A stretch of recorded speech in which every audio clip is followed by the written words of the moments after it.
This week in games, let's break down all the shenanigans at WB Games, and Rockstar acquires a brand new studio. This is the Two Penny Gamescast.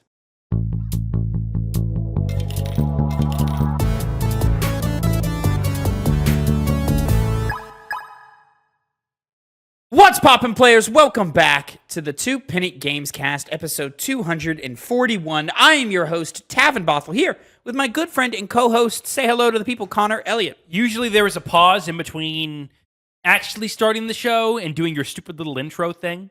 So I was on my phone. I didn't do the intro. You're right. I haven't done that yet. And I was not ready yet. What do I need to be ready over? Nothing. You did all the prep work. I did. You do the pre-show stuff Yes, for the I show. did. Congratulations. Of course, ladies and gentlemen, this is the Two Penny Gamescast. Each week, me and Connor come to you with the nerdy news you need to know concerning the video game industry. We each come to you with two topics, two pennies, if you will, and we give you our 2 cents on them. If you want to read all of the stories that we read out here on the podcast live, you can, of course, go over to TwoPennyGamesNews.substack.com, in which our very own Connor Elliott writes all the stories that we read on the show. So make sure you go over there and follow us on Substack. Link is in the description down below, alongside all of our social medias that you can follow us on, including TikTok, Instagram, and you can follow me on like Blue Sky and the other one that's popular, Threads. You can follow me on those. You can't find me on Twitter. Why not? It's called X now, by the way. Fuck Nazis. That's why. And you're going to respect that Nazi by saying X. I'll punch that Nazi in the fucking face. No, you won't. You'll call it X, because that's what it's called, because he's bad at branding. I'll X you out of life. How about that? You won't. Nah, I like you. See, you you're my good buddy. You're my good buddy. Connor, you're also too much of a bitch to do so. Now go on and do your next spiel. And now do your big posturing moment. He's going to come around the side. He doesn't have to make the effort of squeezing by, where this is usually up close to the TV cabinet.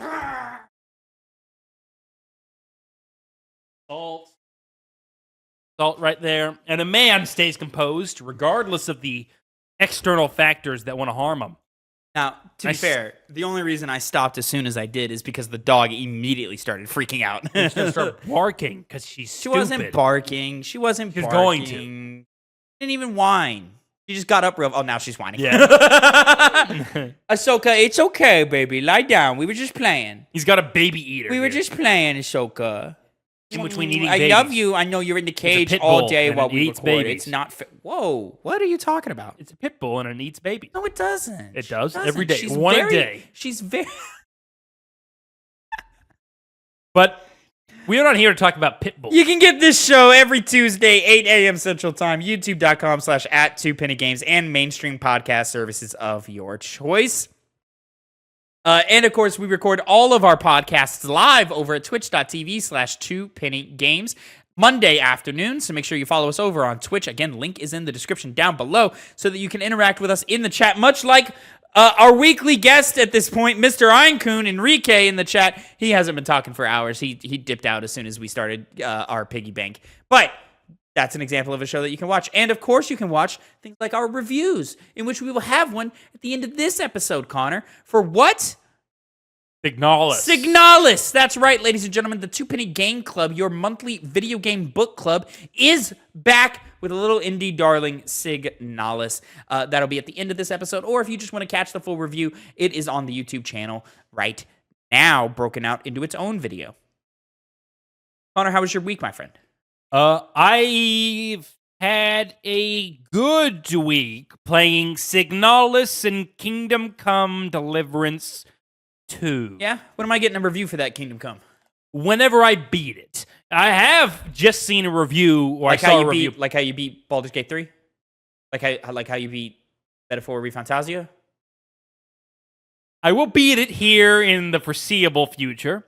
It's one of the best games of the year. Like how you beat Persona 3 Reload? You're only choosing ones that came out last year in between tons of other amazing games that I was... and at the time, we've talked about this before. I think even on the podcast itself, we wasted our time with other reviews that we didn't need to do. If it hadn't been for some of those... We? Yes. We? Yes. What did you review last year that you didn't need to review? Lords of the Fallen. That was the year before. Doesn't count. Something that I didn't want to play as much as I did Persona 3 Reload. Well, actually, as a matter of fact, I would have consistently played Persona 3 Reload to do a review, but we had to do one before I beat it because of our, as I just described, inferior system. What'd you have to review? Persona 3 Reload. Because I had to get to the next game, whatever that was at the time. I had to stop my playthrough. I played a lot, Tavin. Played most of the game. But it wasn't enough. Good game, too. It's a good game. It's good. And it's getting off of Xbox Game Pass. So I need to go back and play that. That's how you've been playing it? Yeah. Oh, you're not gonna get that. Why? What do you mean why? What do you mean not gonna get that? You're not gonna have time to do that before it comes off of Game Pass. How do you know? When does it come off of Game Pass? Like the end of the month? Yeah, you're not doing it. I'm near the end, relatively. You're not gonna put down Kingdom Come or Kingdom Hearts spoilers before you got to get through those two first. I can put down Kingdom Come. And again, not deliver on a review? I will deliver on it, but not before I deliver on my obligations as a gamer. Ladies and gentlemen, it's time to go ahead and get into the nerdy news that you need to know. We are going to start off with our first penny of the day. My first topic of the day. Warner Brothers. Here we go. Mm-hmm. Warner Brothers closes 3 studios, simultaneously canceling Wonder Woman game. Company says this is not a reflection on the laid-off team's talents. Good to know. Good to know. Warner Brothers Discovery shuts down Monolith Productions, Player First Games, and Warner Brothers Games San Diego, and canceled the recently rebooted Wonder Woman game project as the company revamps their strategy. An internal memo viewed by Bloomberg from the CEO and president of Warner Brothers Global Streaming and Games, J.B. Perrette, reads, quote, "The quality of too many of our new releases has really missed the mark. We need to make some substantial changes to our portfolio/team structure if we are to commit the necessary resources to get back to a, quote, fewer but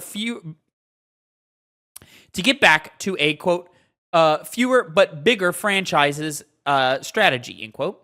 Warner Brothers has recently announced the delisting and shutting down of the platform fighter Multiverses and ceased support for failed live service title, which is Suicide Squad Kill the Justice League.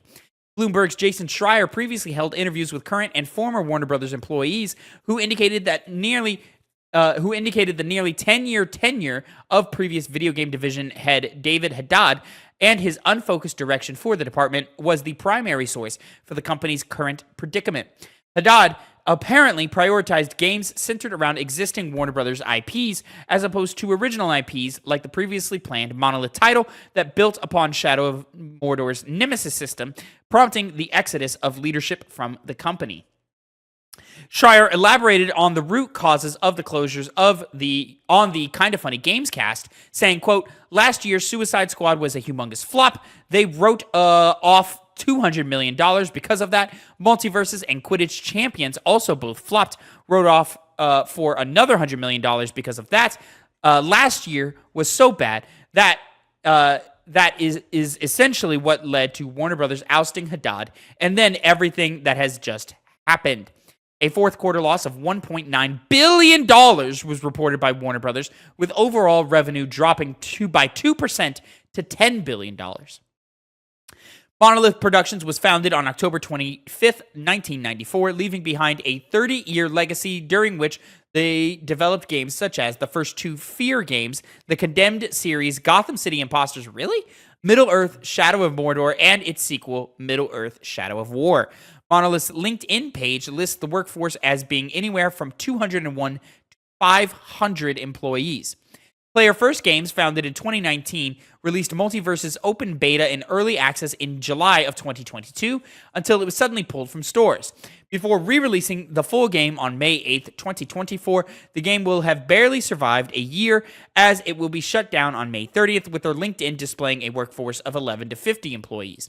It's also worth noting Player First Games was acquired by WB Games last year.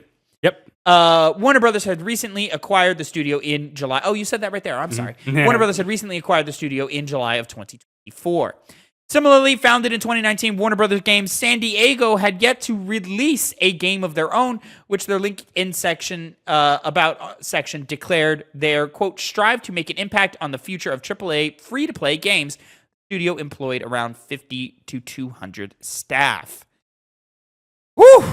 There's a lot There's a lot to talk about. There's a lot to say. I don't even know where to begin. So, Connor, I'm going to go to you. Which section of this do you want to even start to tackle? Well, we can kind of integrate this later into the third topic we'll be covering today. But effectively, and I did listen to the the Kind of Funny Games cast interview with Jason Schreier. Some required reading over there. Yeah. There's a really great interview with I guess you could say, conversation with Jason Schreier. He's got a lot of in-depth knowledge about the history of WB Games and where it's at and where it's been for the last decade. A lot of the stuff we get hearing about what employees are saying come from him, and a lot of that focus was on Haddad.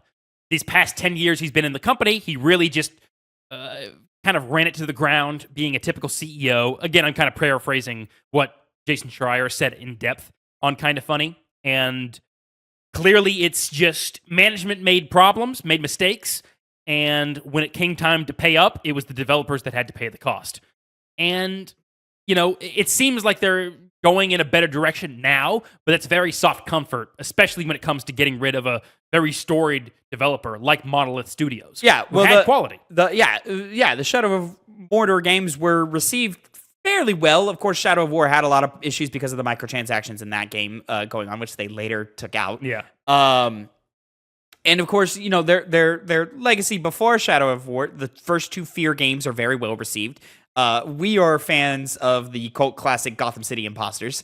Made that game rest in peace. Very funny. Yeah. Very fun. And Condemned also. Condemned, we don't know much. It's more of the sleeper hit when it came out, but it was very, very well regarded.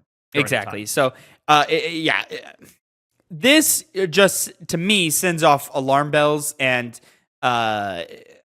red flags, and it just says to me nobody is safe. Now you got to start looking around at WB Games. What's left over there? It's not a lot. Rocksteady facing major layoffs in the last year. You got to look at, and really the only successful studio right now, again, due to management and calls made by executives, not by the actual teams. But the only successful studio right now seems to be NetherRealms. But, also owned by WB, a sinking ship drowns us all. You know? So it's only a matter of time before we got to start looking at NetherRealms and worrying about the safety of that team and if they can continue to output at the level and at the rate that they've been outputting. Mortal Kombat 1 coming out last year? Year before. Last year. Because it came out the same year as Street Fighter. But it was going up against Tekken, I thought, in the Game Awards. I think this came out with a lot of stuff. No, because Game Awards was Street Fighter's fight to lose. Mortal Kombat 1 was with Tekken. Tekken ran the gambit on fighting game categories. 2023, yeah. Yeah, Mortal Kombat 1 came out with Street Fighter, same year. Oh, okay, yeah. Where was I? Anyways, so yeah, it's a real big risk on what we're going to get out of NetherRealms. The cancellation of a Wonder Woman game. That means DC properties have not put out a successful game since Batman Arkham Knight. That was 2025. And we're probably... that was 2015. So that's 10 years ago since we've had a good DC game. No Superman, no good Batman entry, Wonder Woman development hell, and now canceled. Well, that's what Jason Schreier focuses on, about how Haddad came in when Arkham Knight was coming out, and they were in a great position. Yep. And he just ran it to the ground because of his indecisiveness and typical CEO behavior, as has been described. Because once again, Schreier has just talked to the people who had personal experiences with him.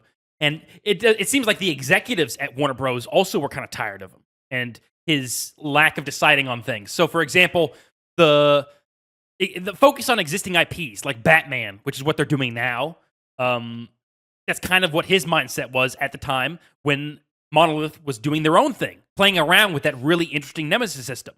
And rather than allowing that to flourish, and it's clearly what players wanted. With an original IP. With an original IP centered around it.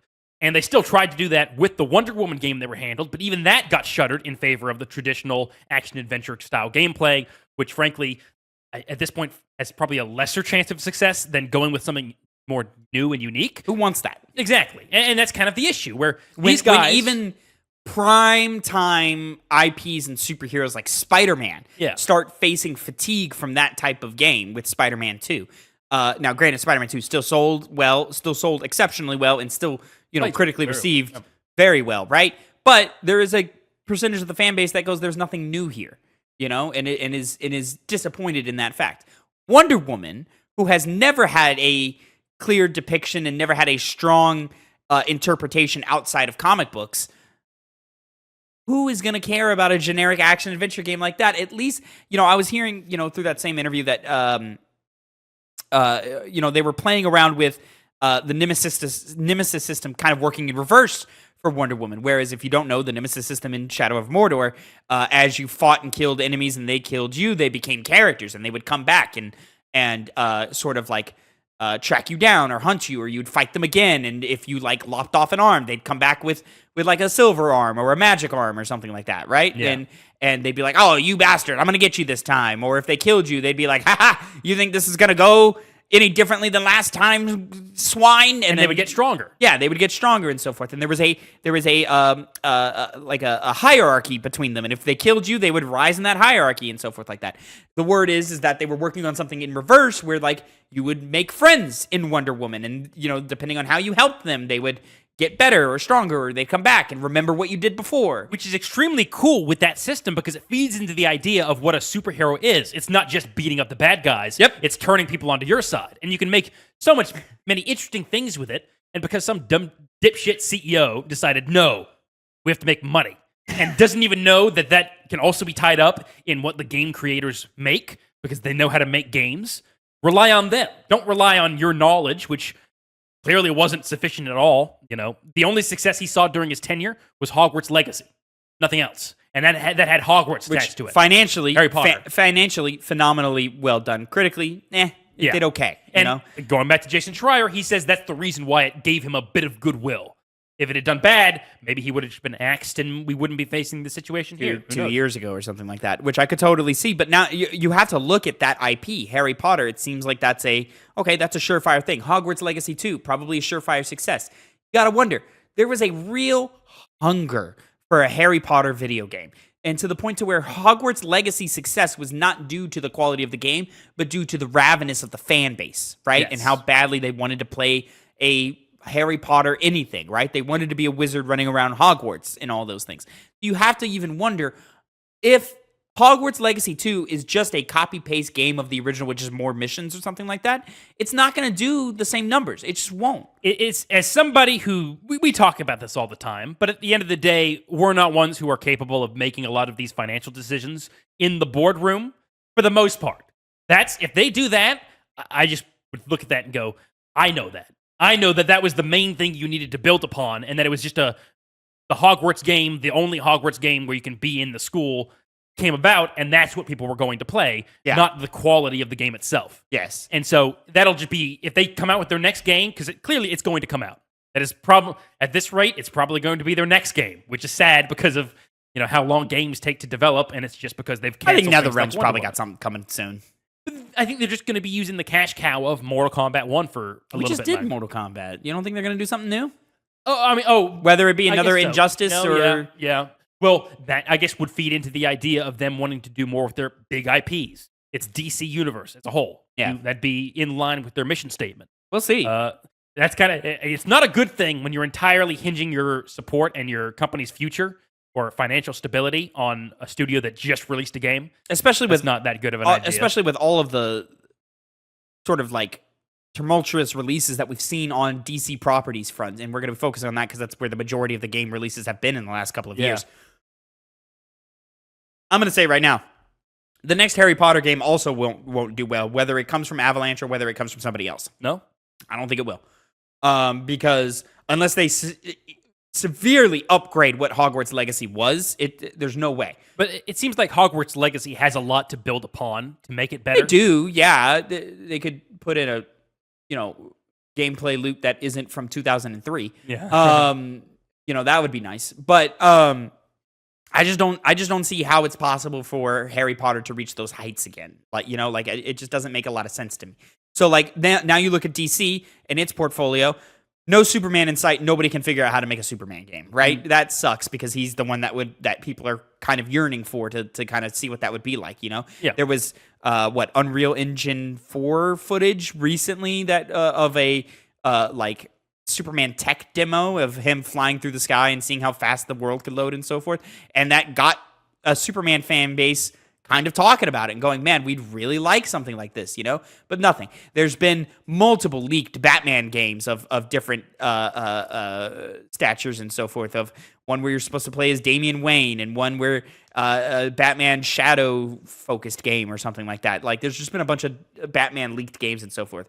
But you look around at what we got, and now Wonder Woman being canceled. You look around at what else we've gotten post Arkham Knight. Gotham Knights from Montreal, who did Arkham Origins prior to that. Gotham Knights really didn't hit well, and flopped so hard that they canceled the updates and the DLCs that they were going to do for that. That sucks. Suicide Squad, Kill the Justice League. We don't need to talk about how bad of a flop that was. Just totally mishandled Rocksteady as a studio, put the wrong game in the wrong hands. Would be one of the probably worst releases in the past 5 years if it wasn't for Concord, which is saying something. Yeah. Yeah. Wow. Jesus Christ, Concord did bad. I know. Horrible. And then now you've got Rocksteady, now a smaller team because leadership has left and layoffs have happened. Rocksteady now working again on Batman. How are they going to make that more interesting or do something new that isn't just Arkham again? It's just difficult to see the future of this. And then you just look around at the other studios that are going around. Player first games. Games. What a heartbreaking thing to happen to them that just didn't need to happen. Objectively successful, strong team that was able to build upon something continuously, and because of management, once again, it got screwed over. I'll go back to that goddamn scumbag, Jason Schreier, and quote him again. He was talking about how JB Perrette seems to have a greater handle on what makes a game good and is realistic about what game development entails. So I can only hope his leadership is going to lead to the least amount of headaches for the developers, because they need a break over there. Yes. Warner Bros. And Monolith, again, it's one of the that's a key game in my childhood. I remember it was, even if I didn't play a game, I always remembered Monolith. It was one of the first game companies I recognized, and to see it just go away, it's just like Game Informer. I want to say it's heartbreaking, but I've had my heart broken too many times in the last couple of years because of this same reason. So now it's just continuously frustrating and infuriating that we just keep having to deal with the same thing, and we keep getting these bullshit ass press releases about, oh, it's not the teams, everybody hire the teams. I mean, their game sucked for reasons. Who knows why their game sucked? Nobody can pin the tail on the donkey on why a fucking game was bad from this very talented studio. I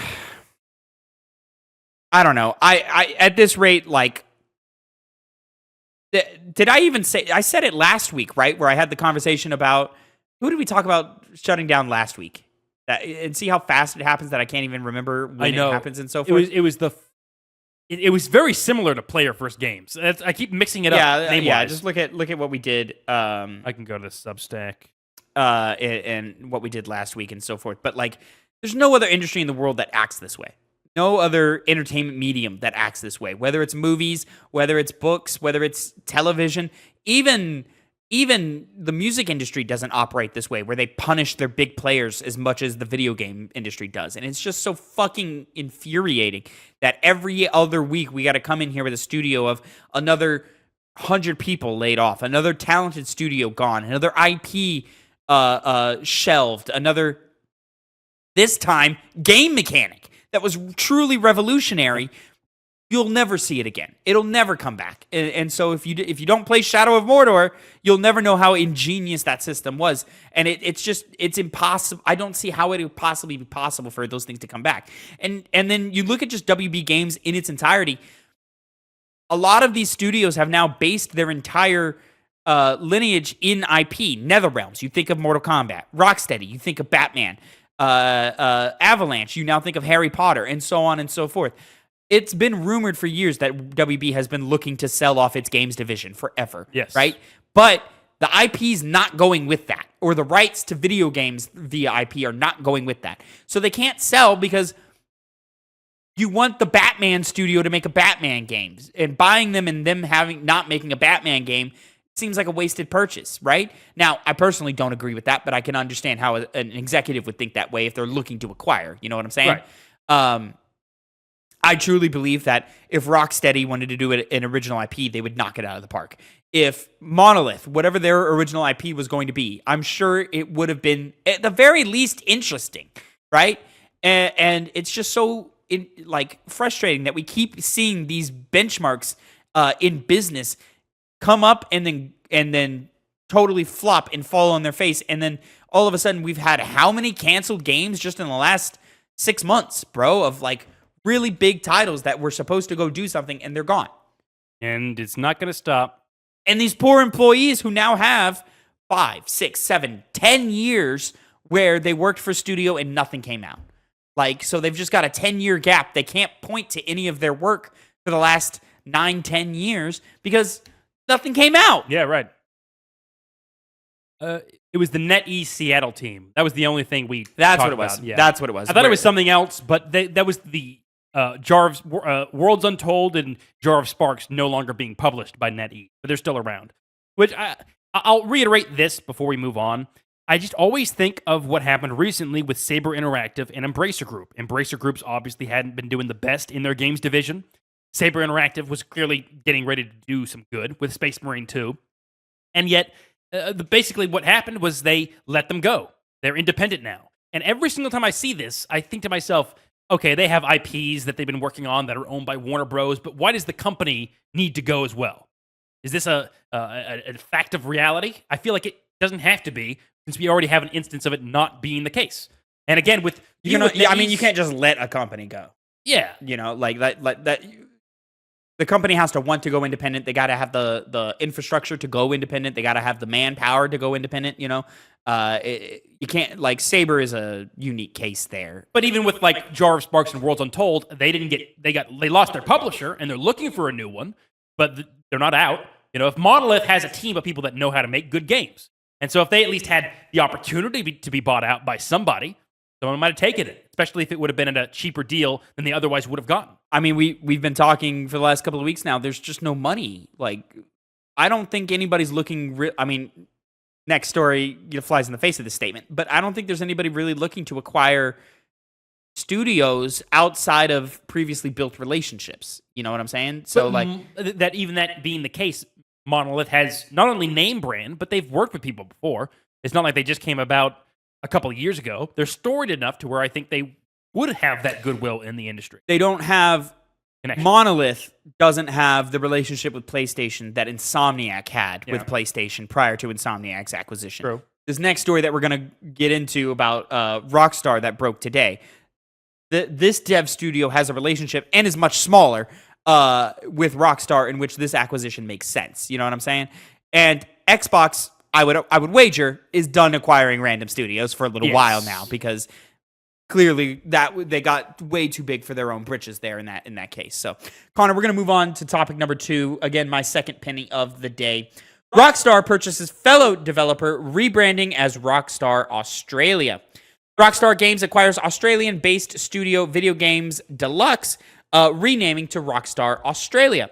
Rockstar shared the news on parent company Take-Two's interactive website, writing, Rockstar Games is proud to announce the acquisition of Video Games Deluxe, the Sydney-based development studio. The studio will be renamed Rockstar Australia.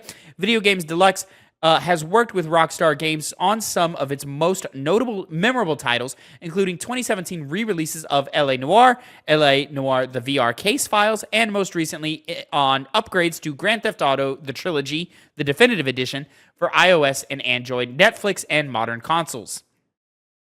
Video Games Deluxe founder Brendan McNamara. It's like Mac. It's not Mac, it's Mick, because it doesn't have the A in it. But I think McNamara was also the last name of a attorney general, a famous politician, and it was pronounced McNamara. This would be McNamara. I think it's spelled the same way. Like, it's basically the same, like maybe the same family. Who knows? I'll find out. All right. Brendan McNamara comments on the acquisition, saying, quote, it's been an honor to work closely with Rockstar Games this past decade. We are thrilled to be a part of Rockstar Games and to continue our efforts to make the best games possible. McNamara founded Video Games Deluxe in 2013, 2 years following the closure of his previous development team, Bondi, who developed L.A. Noire with Rockstar as publisher. Team Bondi would be liquidated following the controversies over bad working conditions. and debts primarily consisting of over $1.4 million in unpaid wages and bonuses.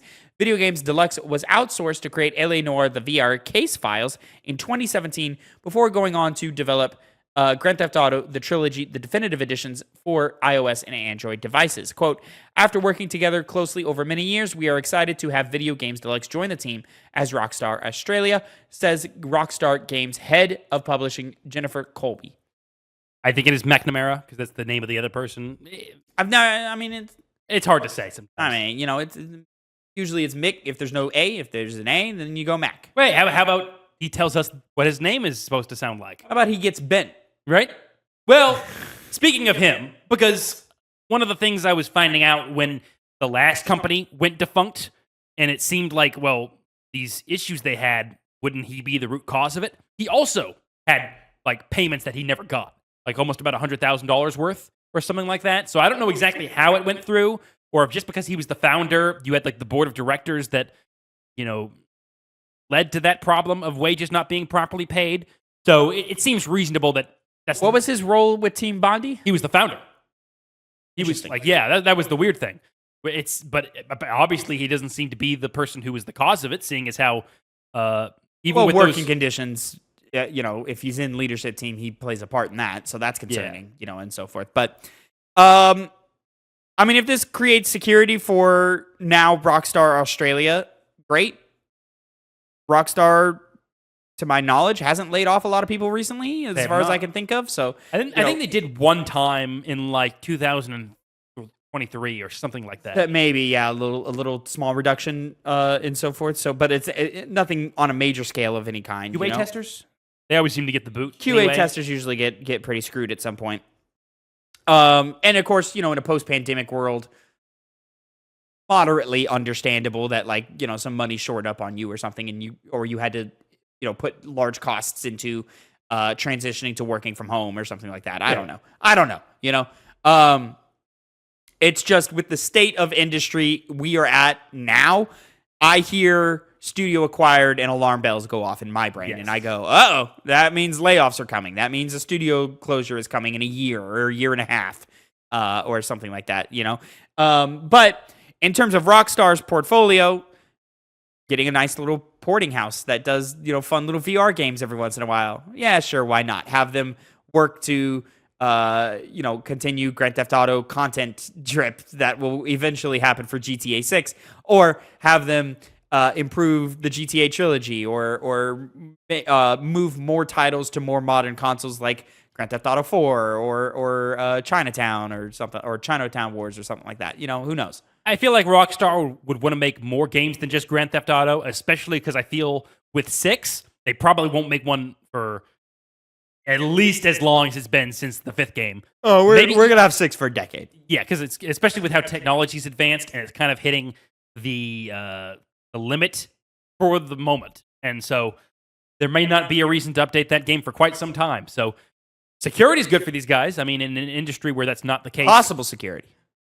Most likely security. But yeah, of course, anything can happen. Maybe Grand Theft Auto 6 doesn't do good. Got some real pretty eyes, you know that? Thank you. Yay. Whoa! I can't pay my boy a little compliment? I can't get lost in my man's eyes a little bit? Not without it being gay. Ain't you my man's? No, I'm not. I'm not even your man's. It's not even true. I don't know. I hope the best. I'm going to go ahead and expect the best, or everything's going to work out, and I'm not going to see headline of Rockstar Australia getting shut down in a year. I'm going to go ahead and choose to be an optimist today and say that's not going to happen. I don't think they will, especially because it's called Rockstar Australia. It almost seems like it's a pillar now of the company. Warner Brother Games San Diego just got shut down. But that's Warner Bros. They've sucked for years now. Connor, moving on to our third topic of the day, your first penny of the day. Very interesting news. Let's go ahead and take it away, my friend. Lighter news, especially what we were talking about just a little bit ago. Visions of Mana co-director founds new studio with focus on protecting creators. Kenji Ozawa, the co-director of Visions of Mana from the now closed Oka Studios, announced his new developer, Studio Sanqua. The Sanqua, yes. Oka Studios was shuttered by owner NetEase in December last year, who have been focusing on retracting support from its overseas studios and controversially fired a Marvel Rivals development team based in Seattle. Speaking to Automaton, Ozawa explained his frustration with the industry over developers suffering the consequences of decisions made by management and that, quote, management needs to protect creators, end quote. To this end, Ozawa believes management should motivate development and ensure creators feel safe in their workplace. Prematurely assuming responsibility for future failures resulting from management failures, Ozawa will attempt to curtail this issue by melding management with the development team to facilitate smooth game creation. Studio Sanzawa will be financially floated by Ozawa himself, while the studio will start with small-scale projects before progressing to larger undertakings. Ozawa's experience in the industry goes back to 2002, where he served on the localization team for Kakudo Chojin Back Alley Brutal from Dream Factory. Ozawa would work on other titles such as Metal Gear Solid 4, Guns of the Patriots, and Mad World before inevitably working on Visions of Mana. Cool. Great for him to do that, and we'll see. It's a very positive take in this current industry, where usually it's more doom and gloom, and that... I hate to say it, all right? I hate to say it. Oh, I take him at his words. I believe that is he's going out with all the best intentions to go out and make something safe for creators and all of this, you know? When he says, or when they say we're keeping our what is the actual words? We're going to keep it small before moving on, smaller scale projects before moving on to larger ones. That's smart. I think it's important to get games out right now. It's important to not get stuck in development hell or have a long development tail right now. It's just, it's what's killing all of these independent studios that are going out and creating new things in the AAA space, because you're seeing a lot of that happen where development leads leave studios who have backing from big publishers and so forth to go create a new studio, but they still want to make AAA games because that's the scale they're used to working on. And so the ambitions are too large. The scope is too large. They end up having development time that takes too long. And so the developer never gets a game out before they get shuttered because the money runs out. You know what I'm saying? So I think right now the focus on all of these stories of developer leads or development leads and or just development teams that leave big companies or big publishers and go a little bit more independent, start up new studios and are working on a game, is to start small. It's okay if your game is even not in the third dimension. Doesn't need to be. 2D games can sell just as well and be reviewed just as highly if they are much more simple and much smaller to the point. You know what I'm saying? I think right now, creatives should be focused on getting work out, because that's the hardest thing to do in the industry right now at this moment, is to get work out. So we all need to pull back. This is what we've been saying on this show for months, if not a full calendar year now. We need to pull back our expectations on the development side and on the consumer side. We need to stop expecting every game to be life-changing, to be 100 hours, to be the best graphics, to be fully 3D and have crazy action and all these things. When they don't meet expectations, they don't meet expectations. What else do you expect from people other than meeting their expectations? Lower your expectations. Please, God, lower your expectations. Because the way we're going right now is just not sustainable. So I am hoping for the best out of this. I'm always excited for... when a creative leaves a big studio and says, hey, I'm going to go do something new. That excites me. I love a little guy. I love a brand new IP. I love a brand new studio as much as the next guy, right? Yep. But the main focus, I think, should be get some workout. Because as we just said in the first story, we've got a lot of developers without jobs right now who have long gaps in their resumes that they can't fill in because NDAs or canceled projects or things never seen before. And it's not like, hey, I have this footage I can show you. No, that's illegal. You can't show other companies these footage and bring these ideas around and so forth, because then you get sued for copyright infringement or NDA breakage and things like that. So right now it's just important to make sure your expectations are set, and instead of putting out something, I don't know, even on the size of a Split Fiction, maybe do something on the size of a Signalis. And the fact that he's leaning towards doing That's a bad example because that game had a long development time, but you know what I'm saying. Studio as well. You get what I'm saying. Hey, he seems to be on the right track. I'm happy he's at least taking responsibility, potentially, if the company has issues. He did say in the interview that he had made sure he can take the hits if he needs to. We'll see if that happens when the time comes. Please start small. Keep with that. I know you're doing it. You can say you can take the hits, but until the hits actually start coming, you don't know what they actually feel like. Exactly. You know? So it's a tough world. It's a tough place to be right now. Moving on, and maybe we can get a little bit of insight into that with this next story, because moving on to our final story of the day. Connor, your second penny. Take it away. Another, I would say, feel-good story. Final Fantasy XIV director Naoki Yoshida no longer a Square Enix executive director. Following announced changes to management structure, famed Final Fantasy XIV director and producer Naoki Yoshida is seemingly no longer on the board of directors, but is now listed as an executive officer. Yoshida previously commented his lack of interest in serving on the company's board of directors, instead wanting to put his focus on game creation. Quote, I recently tried to step down from that position, but the company wouldn't agree to that, Yoshida said regarding his position on the board. I don't want to be on the board at all. It's much more fun to make games, end quote. Yoshida's key roles in the massive commercial success of Final Fantasy XIV, as well as the critically acclaimed Final Fantasy XVI, indicates he isn't leaving the company anytime soon.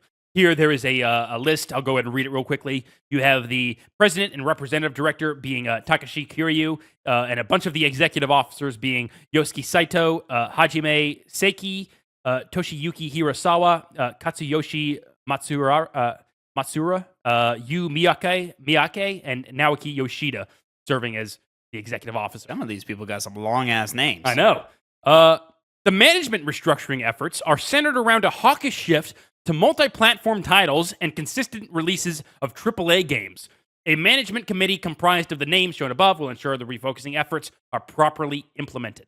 So it's good that he maybe will take a greater hand in developing games for Square Enix.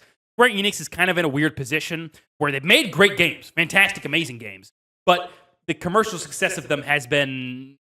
They've put out a lot of slop. They put out a lot of slop as well. I think of games like Final Fantasy VII Rebirth and Stranger of Paradise, and of course, Final Fantasy XVI. Stranger of Paradise probably falls into the slop category a little bit. No. Listen, quality of game aside, financially, or how much you liked that game. I mean, it was a little sloppy. It was not. You've not played it yet. You have not played it yet. You have not played it. You have not played it this fucking yet.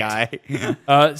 You'll love that combat system. I'm waiting for you to play it. Okay, I'm sure the combat's great, but Jack swung a sword and played music on an iPod. Oh, he does, but it's his dogged persistence in doing that, even when the narrative would show that he shouldn't be doing that. That changes at a certain point.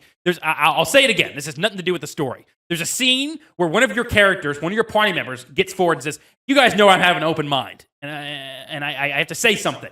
Jack walks right past him. Just doesn't regard him. Doesn't say we have to do this later. Just does that. Don't insult that game. If I Google Square Enix games of the last couple of years, you have things like Stranger of Paradise, right, that you mentioned. Kingdom Hearts 3, obviously, that one did okay, right? Life is Strange True Colors. Life is Strange is gonna Life is Strange. Marvel's Avengers. The World Ends... Oh, that was 2007. Dragon Quests are all over the place. I wish they were more organized in the order that I want them to be in. Impromptu research. Harvest Stella. Forspoken. Hey. That's one of Marvel's the best Guardians of the Galaxy. That was a good game. Nier Replicant. I understand that you like Nier Automata, but did Replicant really move the needle like that? I don't know. Quality-wise, it may have. You know? It did. There were some other things. They put out, what was it called? The Blind Man a few years ago? Beats me. You're looking at the list, buddy. I mean, listen, this one's only got the big titles here, but there's a lot of like really weird here. Let me get to the Wikipedia.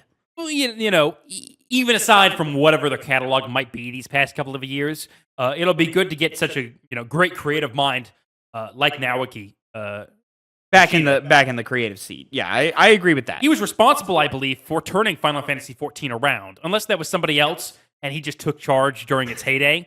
But at the same time, this is in the same vein as these named developers. Hideki Kamiya recently said, "Let's do it," in regards to, know what game, Tavin? Scalebound.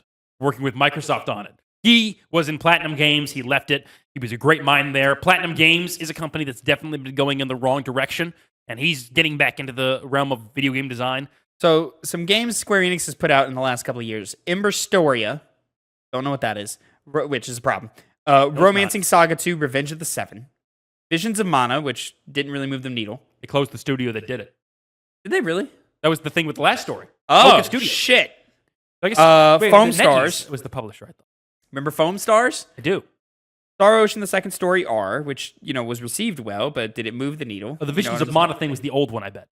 Well, they put out a Visions of Mana last year. Okay, then that was that one. Yeah.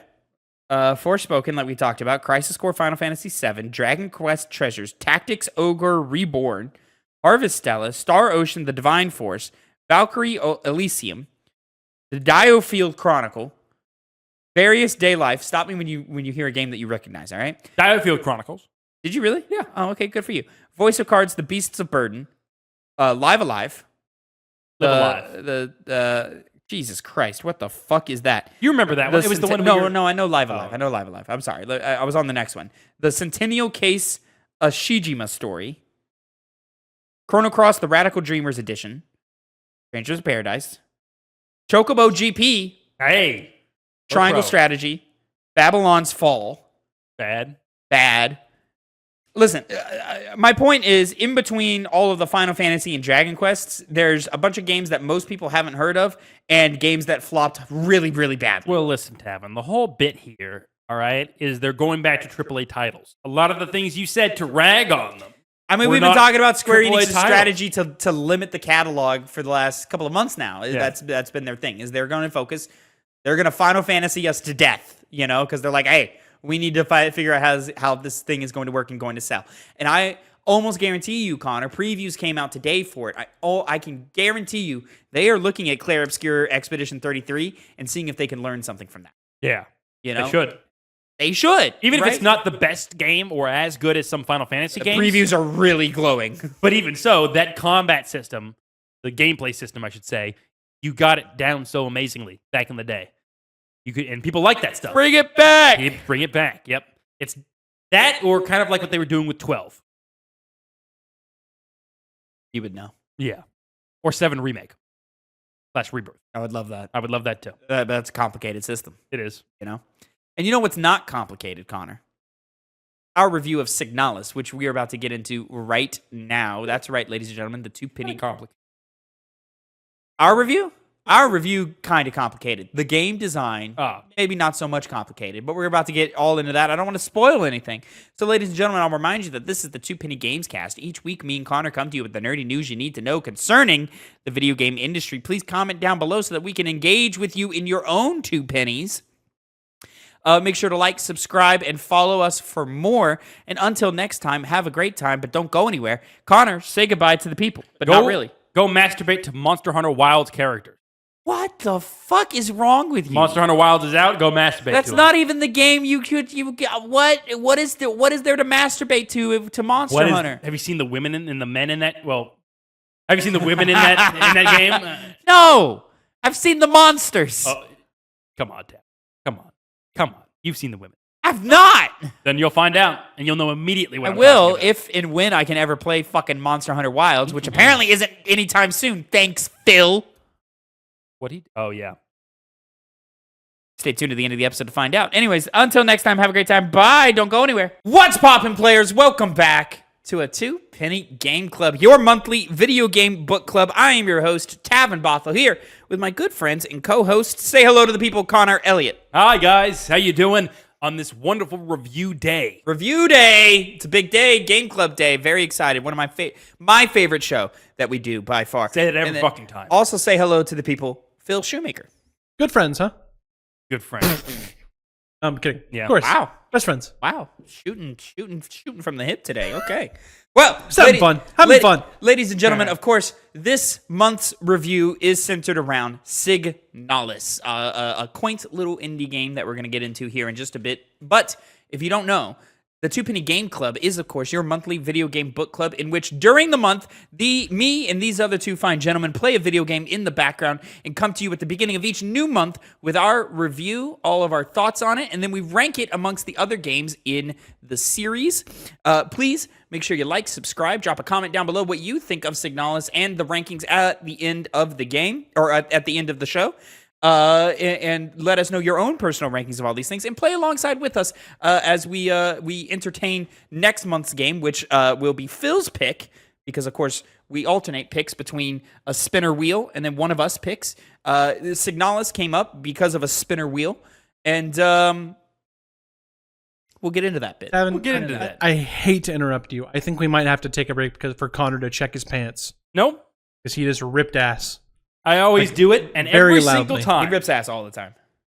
People always think But, Connor. like, I could hear it through you talking, like in like In your projecting headphones. Yeah. through my headphones. Yeah. Also, Yeah, it was a loud one. That's why I knew it was perfect when Tavin was going on his fucking talk. Signalis He's not stopping either. was initially released October 27th, 2022, only available on PlayStation 4. Really? 2022. Only Oh. available on PlayStation 4. Thought that was Interesting. It might have to do with the fact this game, you probably don't have it here, was in development for 9 years. Oh wow. Yeah. So apparently it was a passion project. Interesting. And they Was couldn't it figure not- out how to pause the game when text was on screen. Huh? That was intentional, Tav. was it Ah. not also released on PC? It was. Yeah. It was, yeah. PC. Oh, I'm sorry. No, I meant like PS4, not PS5. Gotcha. I thought you what I were want. saying literally But it was- only released on PS4. No, released on PC, Nintendo Switch, PS4, and Xbox One. Got It's just interesting that we were in the next generation, and it still has not come to 2 years into it. You know? Yeah. It's still only on PS4 and Xbox One, which I thought was interesting. A Metacritic of 81, and couldn't find hard sales numbers because this is a smaller game, indie game, and so forth. So I pulling from Gamalactic, Gamealytic. Gamealytic. Yes. Gamealytic.com says sales are at where is the number? There it is. 482.7 thousand, generating a gross revenue of $7.4 million. Good sales Pretty good. for a small Pretty game good for a like small this, little thing. And again, like you can see it on the last episode of this that we did.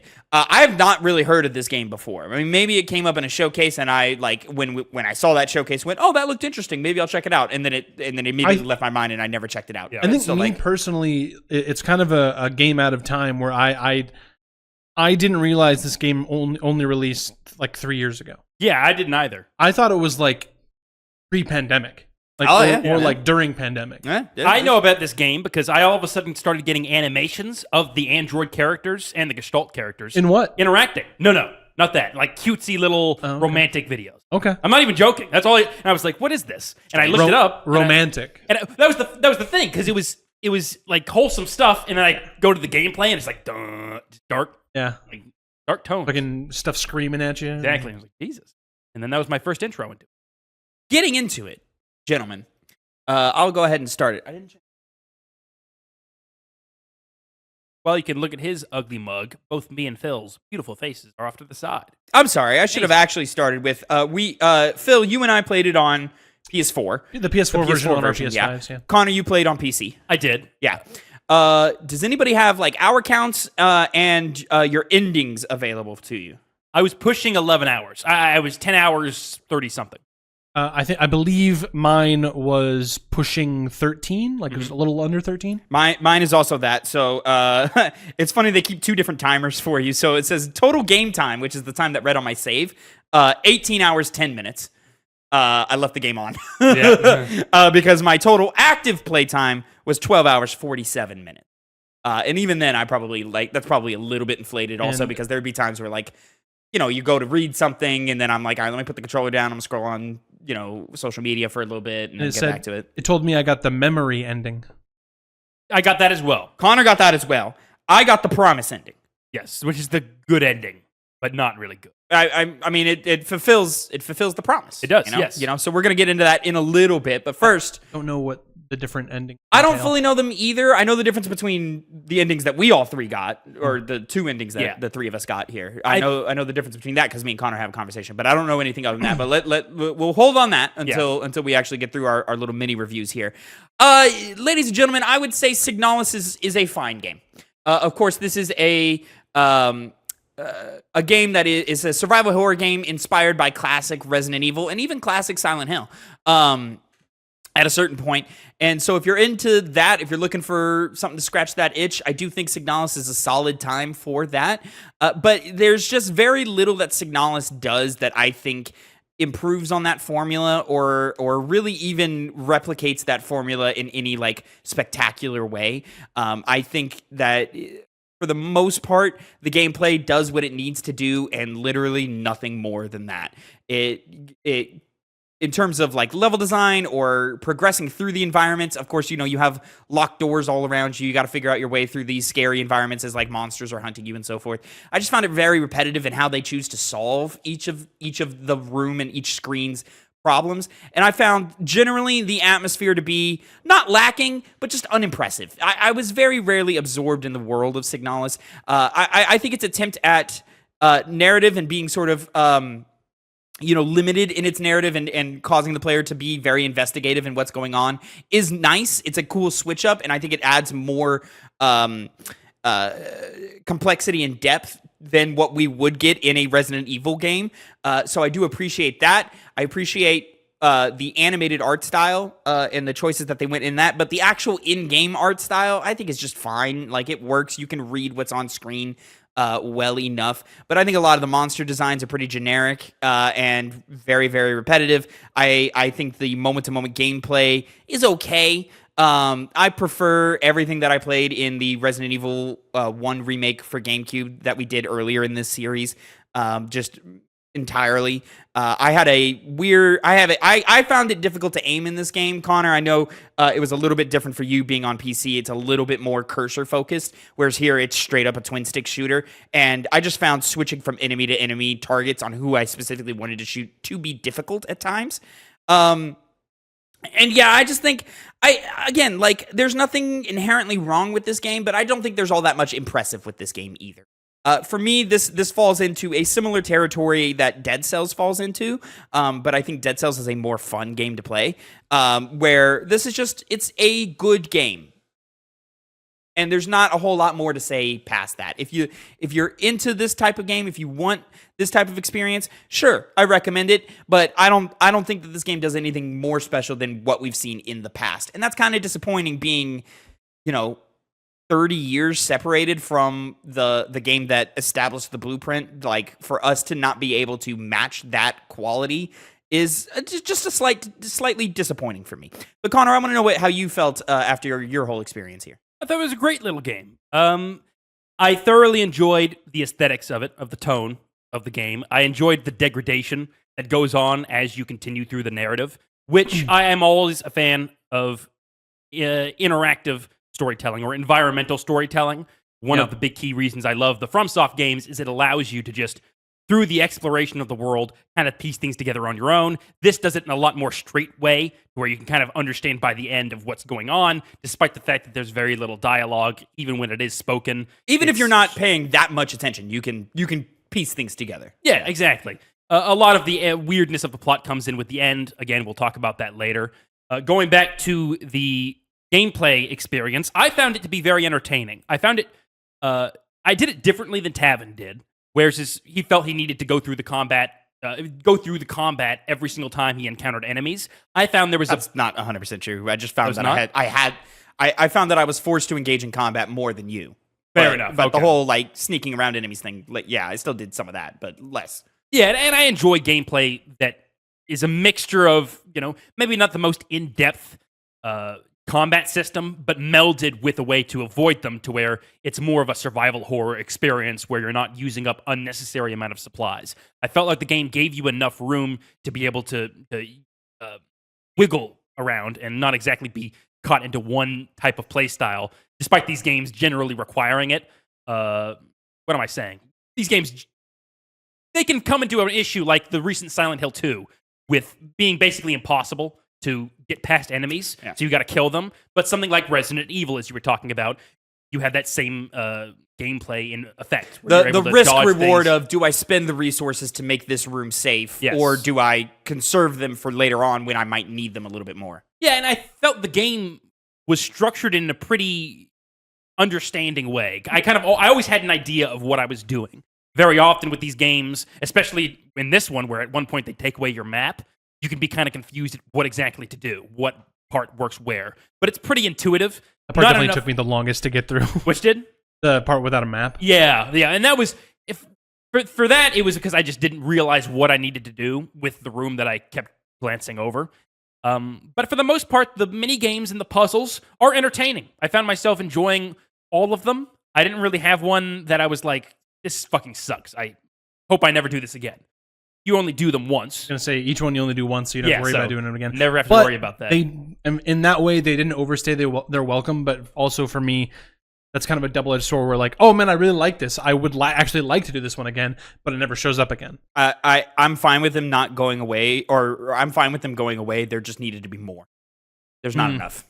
We probably needed twice as many of those puzzle mini games. Yep. You know, each individual puzzle is all great, but we needed more of them. Specifically, the two that stand out for me are the like lock picking one, which I thought was kind of neat, even though it was kind of because that happened so early that I just totally forgot about that one. So like when you guys talked about it on Piggy Bank, and then when I like went to the game, I was like, oh, they're both ahead of me, so I haven't come across it yet. But I'd already done it, and I just forgot about it. Like, it's fine. And then the when you're getting the book out of the vending machine, I like that one too. Oh, you like that one? That's a forgettable one for me.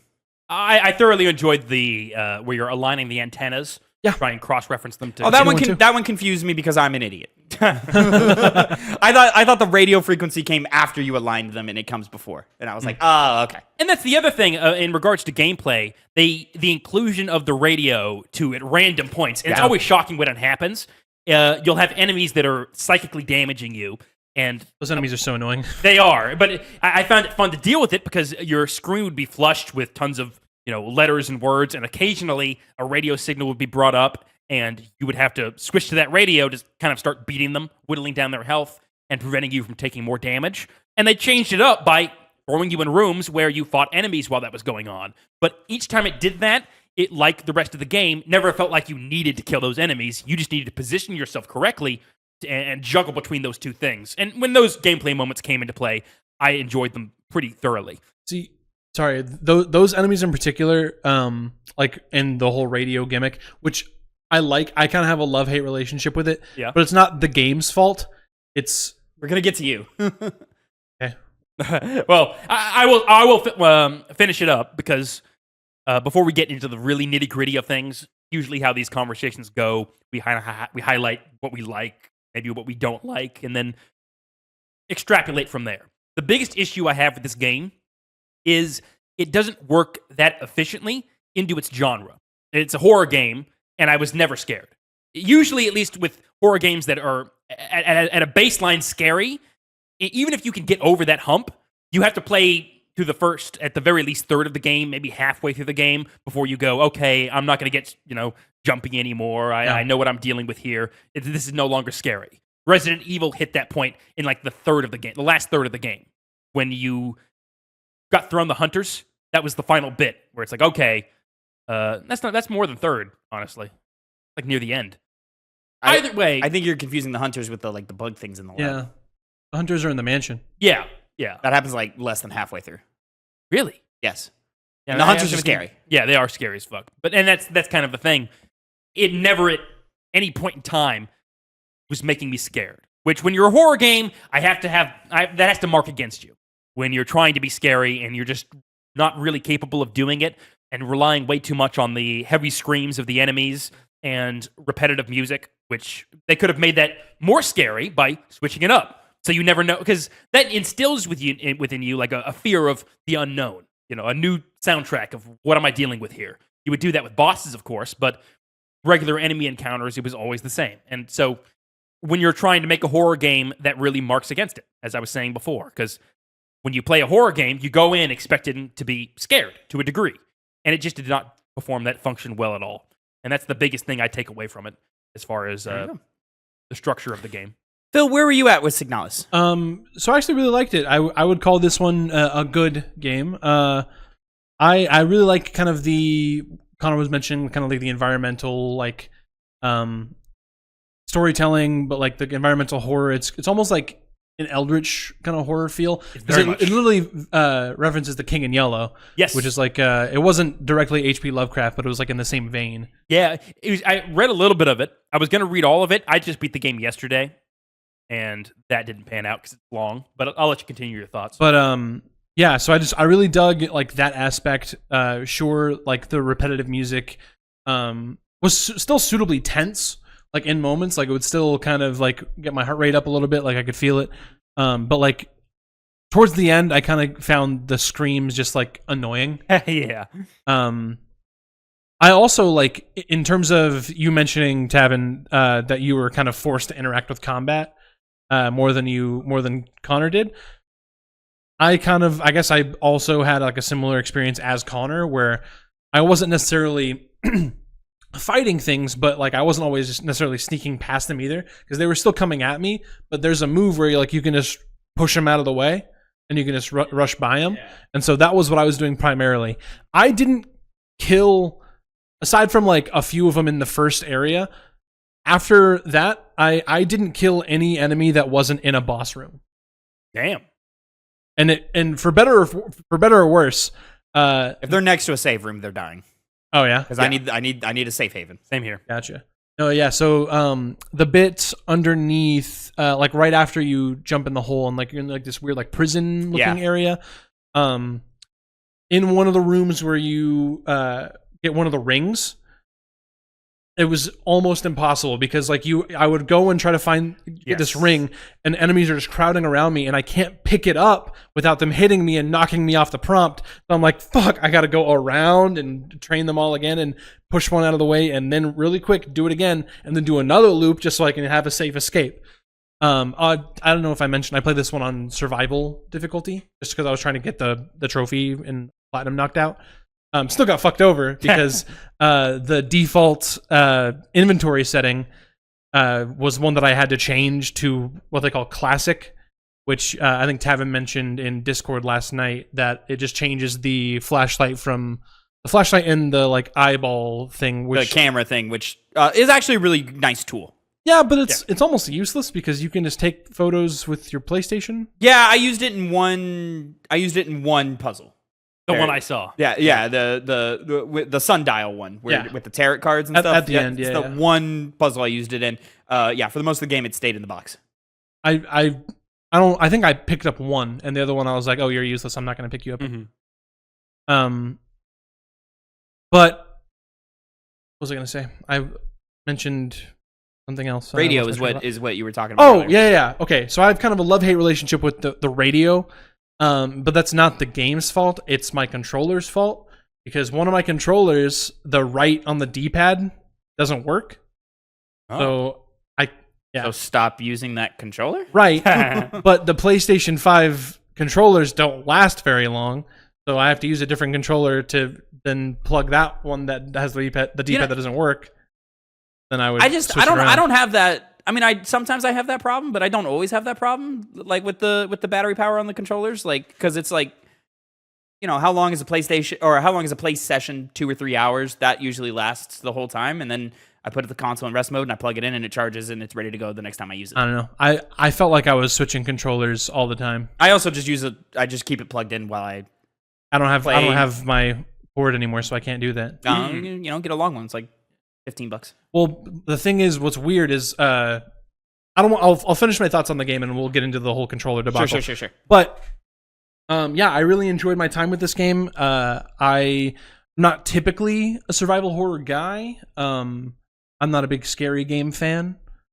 Aside from like, me and Tavin played Until Dawn and that was a blast. But I actually really enjoyed my playthrough of this game. I actually liked playing through this one in particular purely because it was a shorter experience than Resident Evil, the Resident Evil remake. It's about the same length. Is it? Yeah. It felt like it went by a lot faster. About the same. Yeah. I finished it quicker than I did Resident Evil, but it's about the same. Okay. My You guys were my thing about it is that like this is a much more straightforward game than Resident Evil, because like Resident Evil it's this big mansion that you got to explore and figure out every room and so forth, whereas this one and this is my key criticism of the game, I would say, is that most of this game is there are 3 locked doors, 1 unlocked door. You enter the 1 unlocked door, you pick up a key. That key is for one of those doors. You open that door, it's another key. Like, and the keys are one-time use type things, so it's never like there's just not a lot of complexity when you are unlocking different parts of the map and so forth. Like, it's very repetitive in that, oh, I just need a key. Oh, I just need a key. Oh, I just need a key. And like, that's it.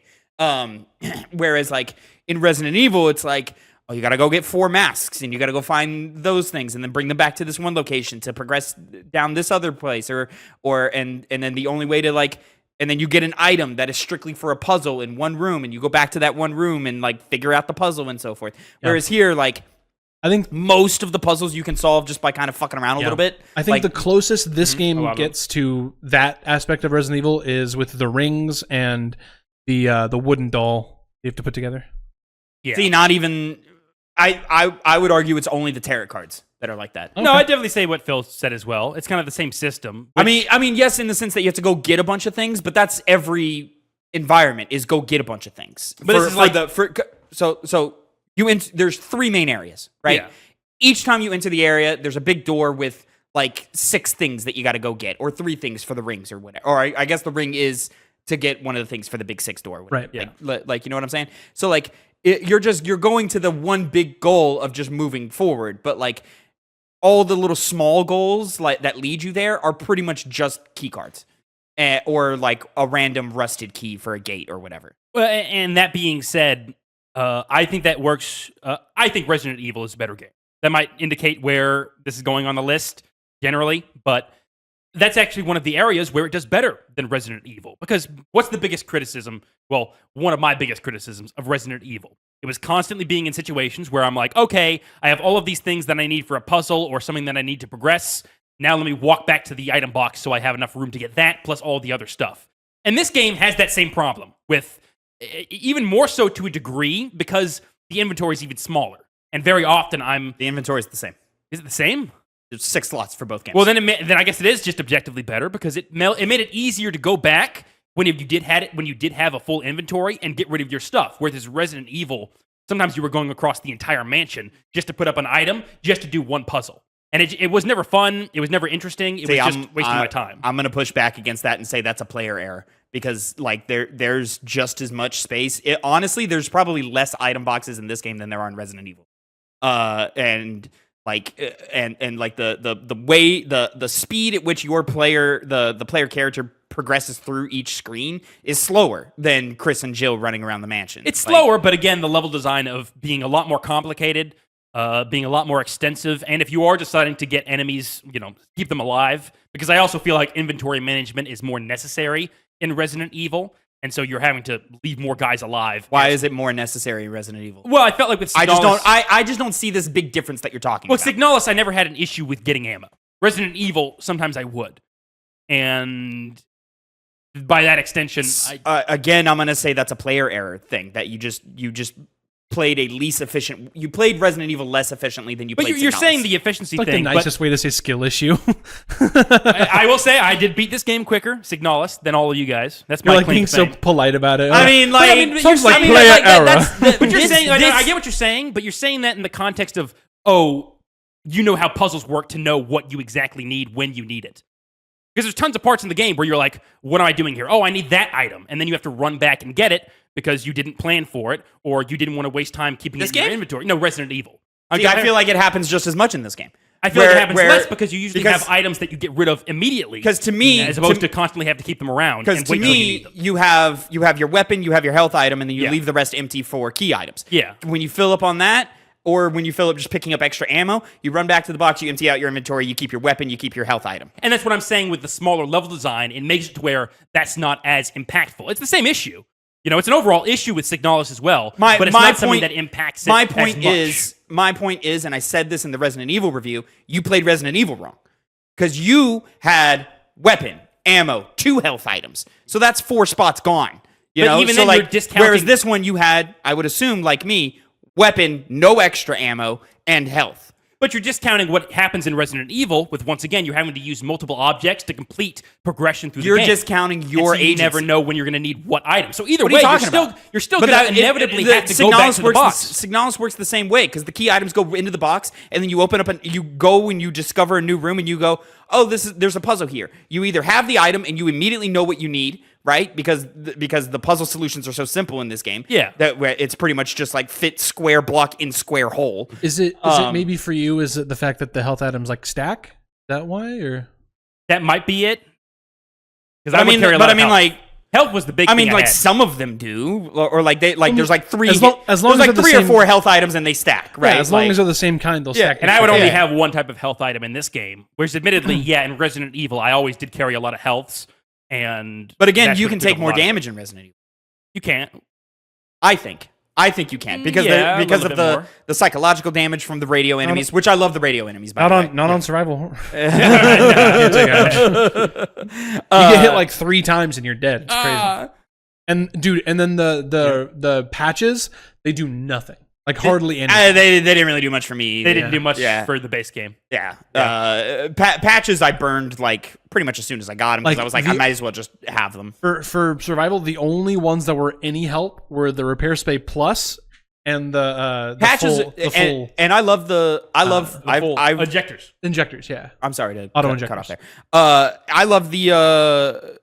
I love the herb system of Resident Evil way more. Like the Sure, yeah. Like we're gonna have the weight and balance of how do you want to mix these herbs together? How I'll do you agree wanna with put that. them I all- like the herbs a lot. all Resident together. There's also just more items in Resident Evil, just in general, like sprayed throughout the mansion and so forth. And there's a lot more puzzle items. There's a lot more puzzles, which I think adds to the complexity of the game and the intrigue of the game, and it just makes it more interesting.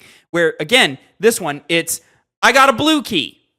All right, I'm gonna go put the blue key in the box until I find the one blue key door. Functional. I do think that Resident Evil gives you like more temptations. It's like, oh, I can pick this thing up, but then I'm not gonna have enough room to pick this other thing up.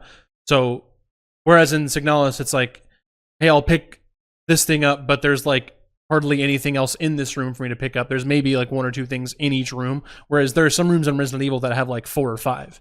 Yeah. Right? Like there's the mind game of Resident Evil where you go, there's 3 herbs here. I don't have space for all 3 of them. I can carry what I can or pick up what I can and take it to the box and come back.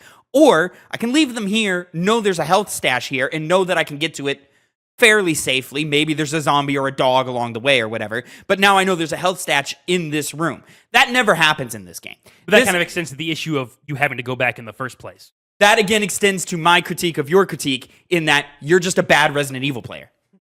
I mean, I did it good. Let me be less nice about it now. Right, yeah. Right? Yeah, said about it. Like you played Resident Evil like an idiot. Is I what just had a I'm lot of saying. health items. That's it. There's a lot of health items. Yeah, There's a lot of, and but again- there's a lot more key But again, items even too. when you decide, oh, this puzzle needs to be solved this way, you still have to go back and get it because you're acting like that wasn't an issue you had with the game. I'm You didn't sorry. yet. I'm sorry. You see the big clock in the main foyer. It doesn't have the Oh, clock hands no, on no, it. no, no. Hey, Beginning guess game. what the clock Beginning hands that you fucking find game. 3 hours Tavin, later are for? Beginning game when you're in like the barely ceiling fan. anything and you barely unlocked any doors. You're basically straw manning my point. Yes, the game Yeah. is hard, Connor. You admit you're straw manning it. I don't know what you mean. It when means say you that. like weaken the argument by creating a certain condition for it. Are you saying by saying the strong beginning manning? area. Straw manning. It sounded like you said strong manning. Strong I'm like, I'm manning, pretty that's sure like- it's straw manning. I think that's I- like you threaten but, somebody like- to be but like strong arming. strong arming. Yeah. like my point is these are exactly the same. Signalis is just more boring. Like it's just less interesting because they don't do anything. They don't have cool puzzles. They don't have cool items for puzzles. It's like oh, this is one of the key items for the air. This is a tarot card. Okay, every time I find a tarot card, I'm gonna throw it in the box and wait till I have all 6, and then I'm gonna take all 6 to the place that I need them. Like that's just boring. I would much rather have 3 keys that open 15 different doors. And then running through those doors and figuring out what goes where. Like I would so much rather that experience than what is experienced here. Because yes, Connor, there's less backtracking in Signalis, but there's also a lot less thinking in Signalis. Like you just don't have to think that. No. And So, no, wait a second, That's wait, no. real. Hold on, let me just finish the sentence, please. That's really the real gameplay of Resident Evil, and just this form of gameplay is thinking. Is going, what do I have? What's in the room with me? Where do I need to go next? And what are the steps to get there? What's the safest route? That's the entertaining part of Resident Evil. It's not the shooting the zombies part. Yeah, dude. So what you're doing is you're melding one aspect of the game with another one and acting like I said the other. I never said that Signalis is better puzzles. Objectively, Resident Evil is far better puzzles. No, my point is you are separating those two things and they are together. No, because one is entirely connected to inventory management, which goes beyond just puzzle items. It's every other item you can get into the game, whether it's health items, whether it's bullets or that's the gameplay. I feel like that is the gameplay loop. I feel like I would make the argument that combat's tied to inventory management too. It is, certainly as well. But I'm saying all of this is one, and he's delegating them down to different things, and like I just think you're giving Signalis points where it actually should lose points. I'm only saying that in terms of not having to run around and spending time on puzzles solely to get the items to do the puzzle rather than the puzzle itself. I'm not going to sit here and contend that play Resident Evil again. Then then I have player knowledge. I know more what to do. First time you're through it, you're not going to be like, oh, I know what this item is going to be used for this thing over in this part of the house. But I'm saying you did better at Signalis because you had the prior experience of Resident Evil. So you knew how the gameplay loop worked better. Well, also, I like that argument. That's good. Again, health items stacked. If you looked at my inventory in Resident Evil... Nice, jackass. Hey, what? It's right there. Fucking We're fix getting it. artsy with it. See, this is what David Lynch would do, Tavin. I know you didn't also pay enough use your respect. upstage hand so you stop blocking your face. Is that what they call it? Can Upstage? Can you center it here?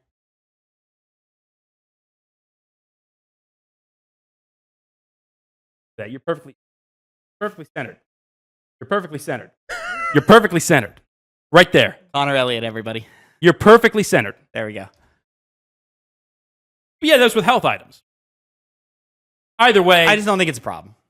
Like, I think you're just discounting an element of gameplay loop that you just have chosen you don't like. Which is, like, fine. That's your opinion. No one really likes that, though. Did you like backtracking in any situation? Connor, the camera basher Elliott. It's just part of the... alliteration. It's just part of the experience to me. So it's like... Yeah. Yeah, if I want to blindly carry 3 herbs and 2 key items and a gun, yeah, I'm not going to have any fucking space and I got to run around more. Or, hey, I know the route I need to go to get to the puzzle or to get to the puzzle room, and I know the item that I need for it is in the box. I'm not carrying puzzle items around for puzzles that I don't know exist yet. You know what I'm saying? That's what like if I see an item, I don't know what it does, it goes in the box. Like that's how you play all of these games. Yeah, and inevitably you're going to be, okay, well, I need to go back to the box to get everything I need, and I'm going to break up the gameplay to go and do that. Yeah, well, here's what I think the real problem is that you see a puzzle and you immediately go, oh, this puzzle, let me go back to the box and go get the item and then come back to the puzzle. Whereas I go, oh, this puzzle, that's for that item. That's great.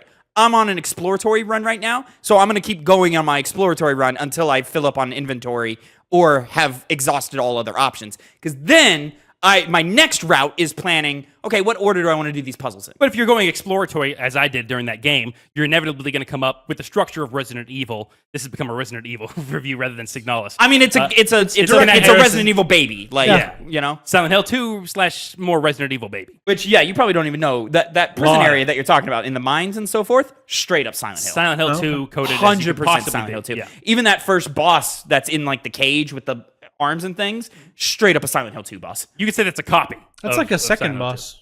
Yeah, the second boss. Yeah. Also, the only difference is instead of like crawling on the ground, it's like in Silent Hill, it's hanging from the rafters. Mm-hmm. Also, the red save screens. That is the red save screens are straight up Silent Hill. Also, yeah, almost same effect and everything. Even that was my favorite part of the game, and I think it was because like they did take the map away, so it did get more difficult. So you did have to think more. Like to me, that was great. So when they gave me the map back, I was actually like, this place is objectively harder because there's so many more enemies and they're so much harder to kill. But at that point, like in a Resident Evil game, I'm super powered up with weapons and I have more game knowledge, so I know how the game works better. So like the last third of the game, I actually found way easier than the first third of the game. When they gave me the map back, I was like, oh, this is actually a cakewalk. Because, like, now I don't even have to do the brain power of thinking, fuck, where does this door lead me to? Like, I could just check the map.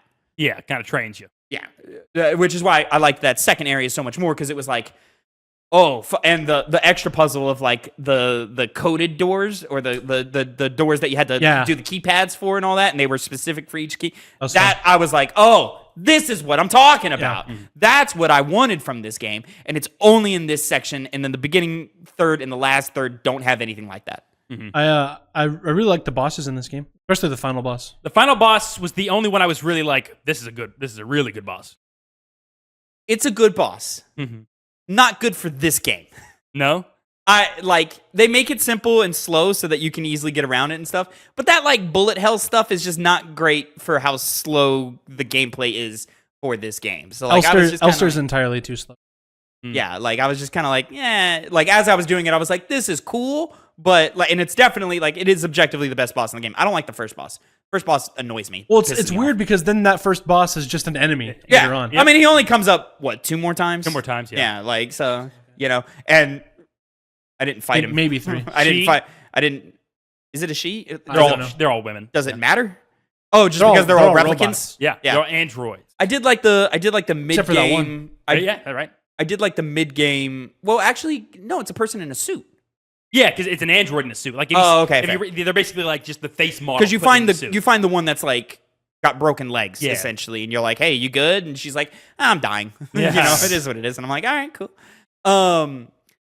I did like the mid game twist of the failing, losing, credits roll. You died, sucks to be you. But then they put the replicant thing on its head and said, "Oh well, you're a replicant too, so you're gonna come back to life also, and you're gonna stitch yourself back." I was like, "This is cute." Yeah. Is this the part that you were talking about to me where you're like, "Oh, the game got me. I'm done." You're like, "Oh, I got the bad ending." Yeah, no, that's what I thought. I was like, did I do something wrong? And I go to the. Admittedly, I did go to the endings, and I was like, false ending.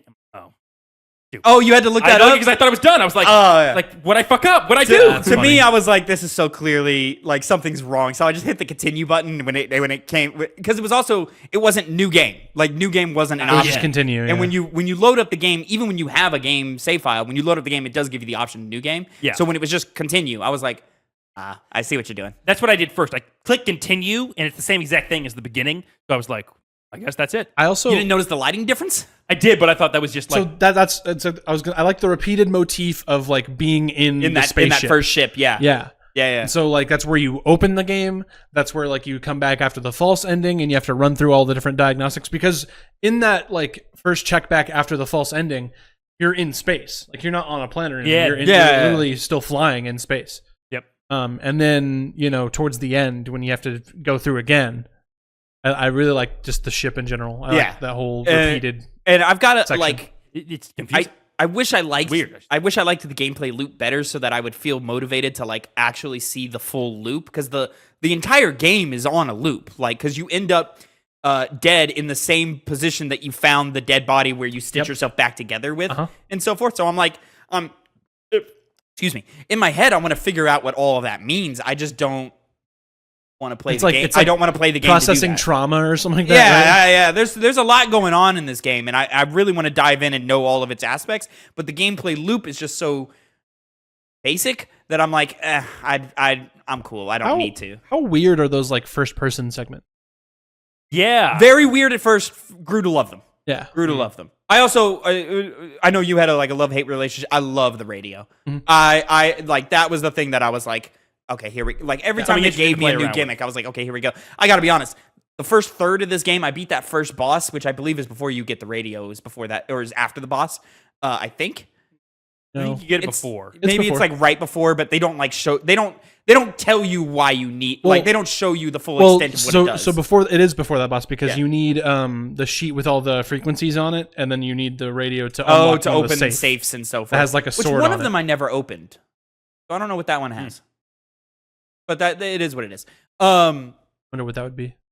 Yeah, I don't know. I got to be honest. The first third of this game, I was sitting here and I was like, I think this game is really boring and like ineffective. I was like, if nothing happens, if it stays on this track that the first third was on, I was like, this is gonna go really low for me.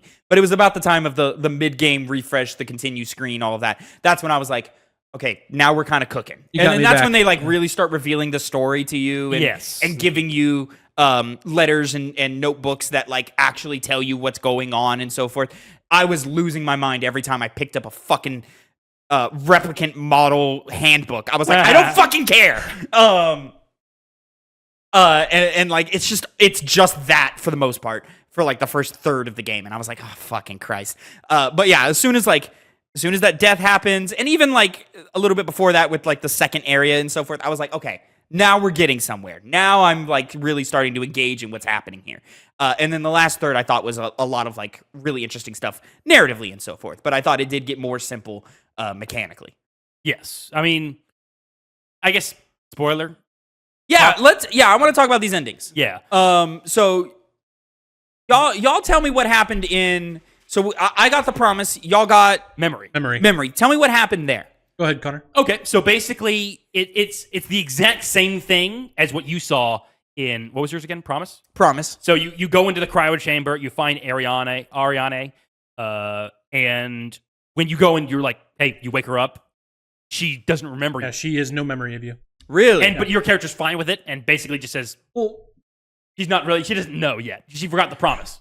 That's the whole bit, is that she no longer remembers the promise. That was like really sad to me. That's why I typed in the Discord, like, man, this game's kind of sad. There's not a happy ending. There's not. Like, it almost like, it didn't read to me that Elster didn't know either. It read to me like, oh. No, yeah.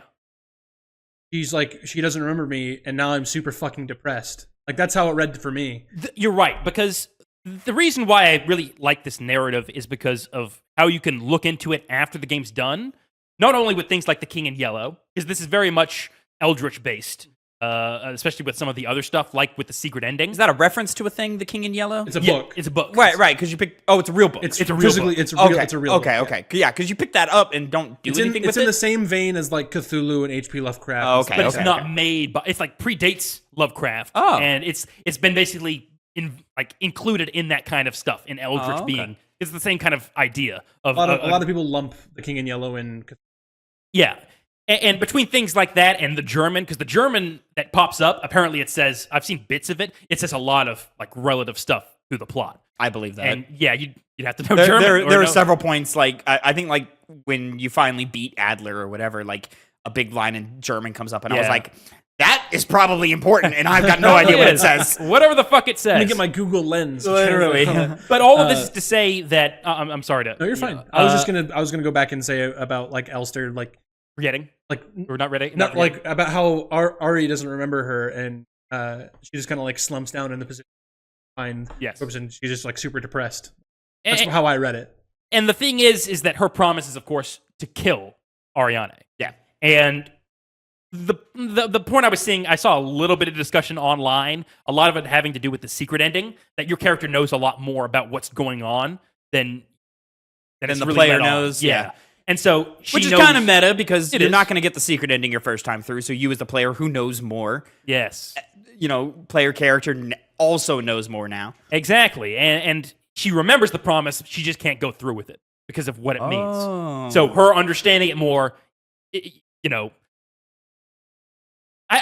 was the weird thing. The parameters for how the endings are chosen, the reason you and me got the same one is because it's based off of the more enemies you kill, the more likely you're going to get Tavin's ending. Gotcha. It's a number of stats. It's damage taken, like damage healed, stuff like that. Enemies killed, how fast you're doing things, if you're interacting with NPCs. It's a score count based off of a lot of things. Like from what I was reading online, I did not kill enough enemies to get the ending, but I did take enough damage. I took way more than enough damage. So like that kind of made up for it and got me to where I was at. So the promise ending pretty much plays out exactly how Connor's described. You go in, you see Ariane. It never says the name, so. Ariane. We'll say Ariane for the purpose of this right here.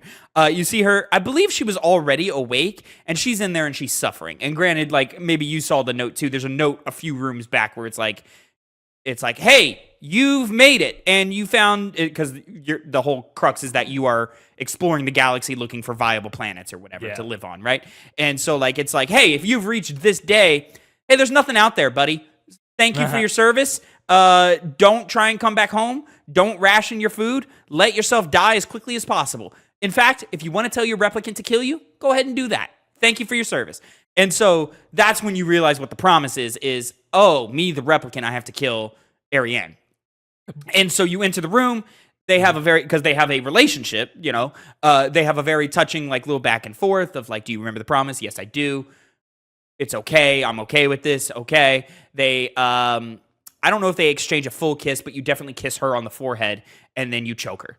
Jesus. Yeah. And then it's a very sad thing. It's not like played out to be violent or anything. Right. It just kind of happens. They definitely cut it's like hands on neck, and then they cut, and then they come back, and then you slump down in sadness, and you've also just taken enough damage to where your replicant model just becomes inoperable. Gotcha. You know, and that's kind of where the cool thing comes in with her. Her whole entire thing is that she's a bio resonant, which basically is able to Ariane.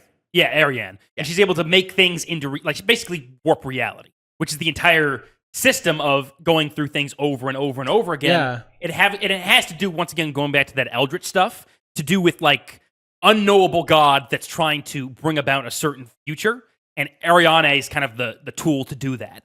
And so the entire point is you kill her, not only to prevent that from happening on a larger scale. It's always with these Eldritch things, it's the opening of the gate to greater horrors. Kind of what you've seen the entire way through that game, but on a more massive scale, infecting the Empire, so to speak. Gotcha. So with her being alive in our ending, we got the bad ending. Yes, because it's just repeating it over and over Gotcha, again. okay. But it makes sense to where you either get to the ending. Is that why it's Sabotage. happening? That's Because she's how I've alive. interpreted it. Oh, that's how you're interpreting it. Okay. Because it ends when you remember your promise Yeah. and kill her. Because every time you go back there, you don't kill her. Which is why I think we got the ending of how it usually goes. Either not being of getting there, but can't do it. You know. Is that why? Because Adler is one of these people too, right? And so I forget, Issa is his replicant trying to kill him to end that thing. Well, he's trying to stop you from killing her. No, he's trying to stop you from going back and feeding into this cycle. Thinking that at a certain point, it's going to basically the god's going to break free. Which I'll sum it up. I don't know. I want to read more into this stuff. Okay. It's cool. This is the element of like, I would love to dive in deeper and really and understand learn what's more happening about here, it. but this game is boring. Artifact So- ending. You do something with ciphers, with radio signals on each levels to basically get keys. And they unlock a safe that's in the corner of that first-person room right before you go to the final boss. If you look over to the right, there's a chest with 3 locks on it. And inside is a lily. And if you take that, you skip the final boss. And you get the ending where it's still weird. And there's some kind of ritual she does, Elster, to basically seeming like the Eldritch God gets what it wants and becomes fully powerful. But the trade-off is Ariane kind of makes a deal to where in this, reality she's created, she's get to spend it with Esther. Aww. And so it ends with them dancing. It's the happier ending, but it's sad because it's like they're dancing slower. The world is over. Exactly. And it Eldritch ties, God is awake. and it's probably going to bring about the destruction of that empire that they belong to, but that's kind of a revenge system because the entire system of replicants and gestalts are because of them and because of their authoritarianism. Well, there's a lot of Interesting. innocent people who are going to... Yeah, like, you're bringing exactly, about yes. the end times. Which is why Adder's trying to stop it. Yeah. He's like, I can't let you do this.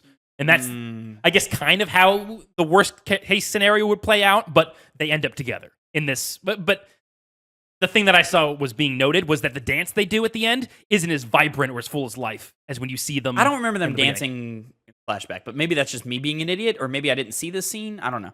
I have a question. Yeah. When you hit the continue button and you're in the like bright ship, you find a envelope that says, "Hey, restricted personnel only read this," and it gives you the option to read it. Did y'all read it? Mm-hmm. What's in it? Would you not? I didn't read it. I didn't read it either. Oh, the whole thing. It felt like a choice to like get a different ending, and I was like, I kind of feel like that's the wrong choice to read it. But maybe clearly it didn't have anything to do with anything. So we were already in spoiler talk. The entire system of replicas and gestalts. Did you guys read the things related to that? And for the most part, I skimmed through those. Yeah, very, very much just Surface level. words. You read the first page and you go, "Is this interesting? Yes or no?" If it's like kind of interesting, you just kind of skim through the next 2 pages. Well, basically what it specifies is replicants are people based off of gestalts who are just humans. which is like seemingly. yeah. Okay. Yeah. And I don't know if it was in that document, but at a certain point it tells you that certain people are chosen who did some kind of service for the Empire, and they used their DNA to make replicants. And so the replicants are based off of these original people, which, again, that's how it's like weirdly connected to things. Ariane kind of knowing who you are because your past, which was in that file, is you were a soldier that died in a war. And it's basically saying, hey, don't do things like let her listen to music. You let her listen to music. Show her war films. She shows her war films. So it kind of adds on to the love they share between them. It creates the personality. Exactly. Interesting. It brings it back because it brings back who you were. And the whole thing with Ariane is she was basically a victim of the system that tried to beat her down to not act this way, where she treats a replicant like a human being, but it never worked. Partly because of those Issa sisters. The one that you saw looking for her dead sister. Yeah. They made her rebellious and allowed for Elster to... So sad when she fell victim to the virus stuff going on. Yeah. Oh, How she just like heartbreaking. melts. Yeah, And I was that's- like, man, this is sad. And that proves she's a replicant. Because, that was the weird... I thought she was a Gestalt. That was the entire point. So it's like... This was my point earlier, is that she is the replicant to Adler. But Adler's... Because she's trying to kill Adler. That's actually a model, just like Elster is, who has memories from somebody else. It's like the unit that deals with administration. Adler's a human. No, he's not.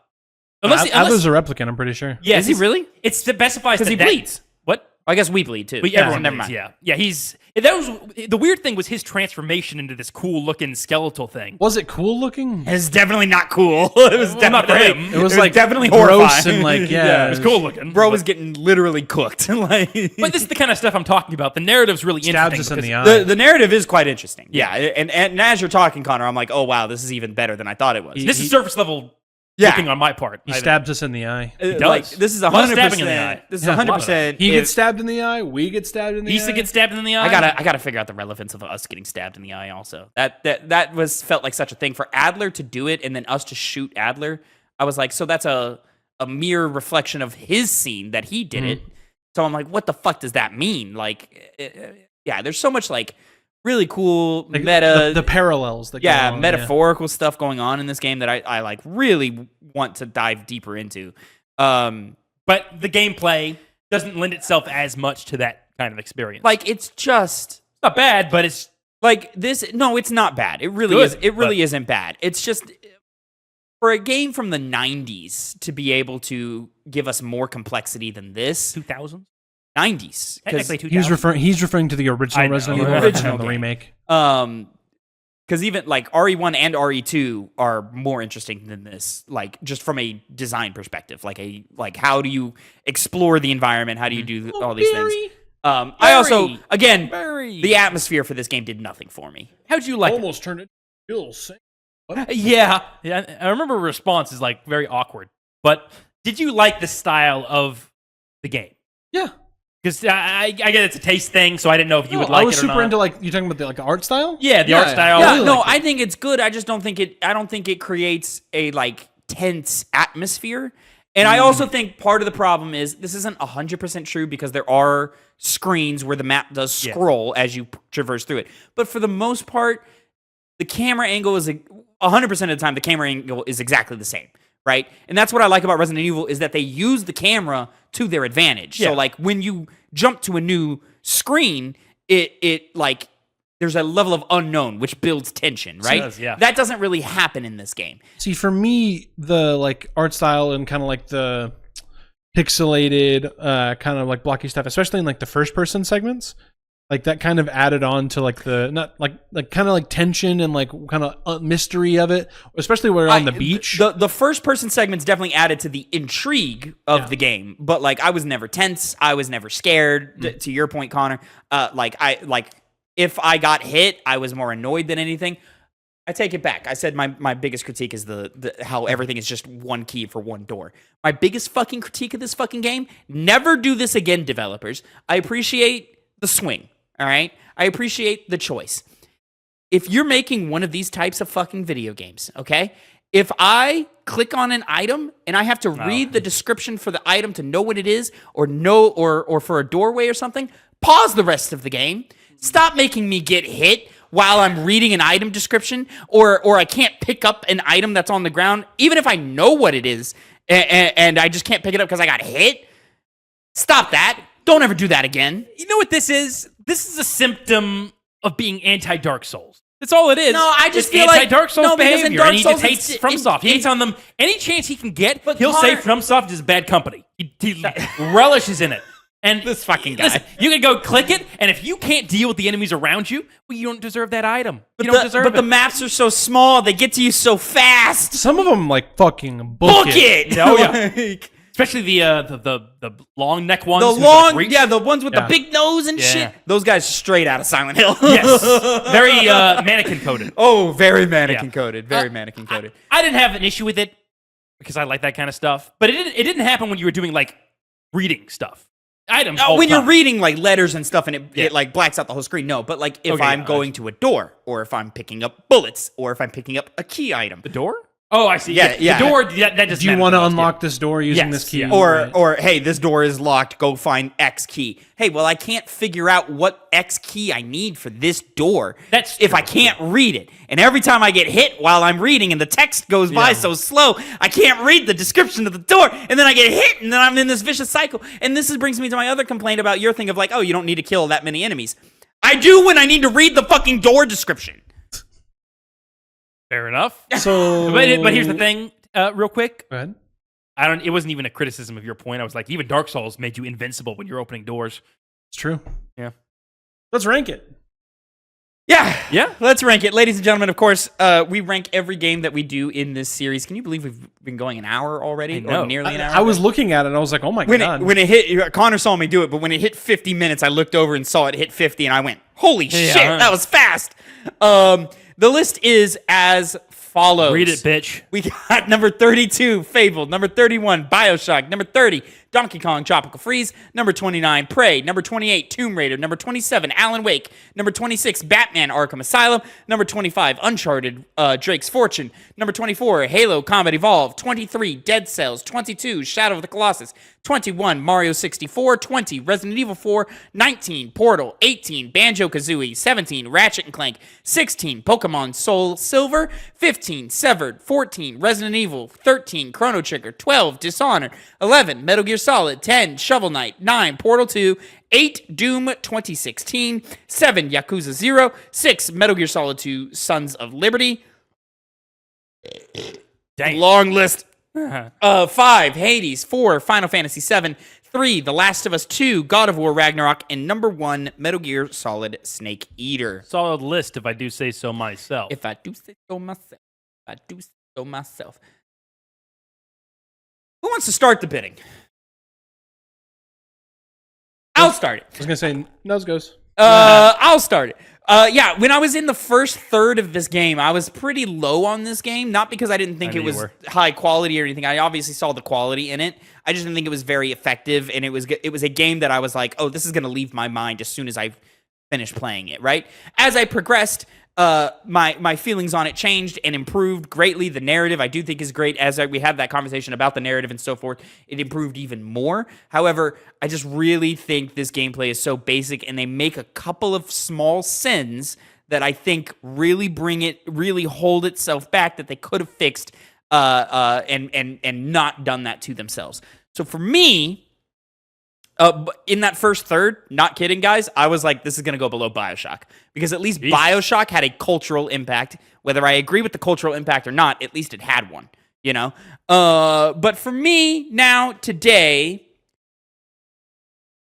I'm gonna push for Signalis to be the new 25 above Uncharted Drake's Fortune, below Halo Combat Evolved. Oh, Damn. I'm impressed. Impressed as in, like, And that lower? it popped up that high? That or- popped up that high? Oh, okay, yeah. I mean, At like, least for you. yeah, I mean, listen, like, the quality is there. I think it's a lesser known indie game, and you know, while I can respect that, and overall, I would rather this list be more objective focused, but I still want the list to have a cultural impact as well, and this game just doesn't have that. But I mean, it's quality enough to get above things like Tomb Raider 2013 or Fable, you know, or even like Prey and Alan Wake. Alan Wake is the big one that you can kind of compare the two. Like this gameplay loop is solid enough to where it trumps Alan Wake for me in my mind. So like, Yeah, like and just how cool and creative the story is and so forth. I did say when I first started playing it, I thought this was going to be like an Alien game. Aliens, like the 1979 movie Alien or whatever. How cool would it be if that was our Mr. X is some form of an alien or something? Would be our tyrant character of the game. That would have been really cool. Maybe it was an idea, but they cut it for funding or something like that, or they couldn't get it to work the way they wanted to or something. Some kind of like avatar of the Eldritch God or something like that. Yeah, or you think it's an alien, but then it turns out to be an avatar of that or something like that. That would have been cool. But now I'm playing in hypotheticals. No, but like I think the game is solid enough to carry it above quite a few of these other C tier games. But Halo has too much impact. And to me, Dead Cells is a much better constructed video game in terms of gameplay and game loop and game design. That to me, it just falls short of those two titles. So yeah, for me, above 25 or at 25 above Uncharted, Drake's Fortune, below Halo Combat Evolved. Yeah. Connor? Yeah, I was going all over the place. So I could not nail down where I wanted this. This is probably one of the harder games, probably the hardest in a while. It's been to rank exactly where.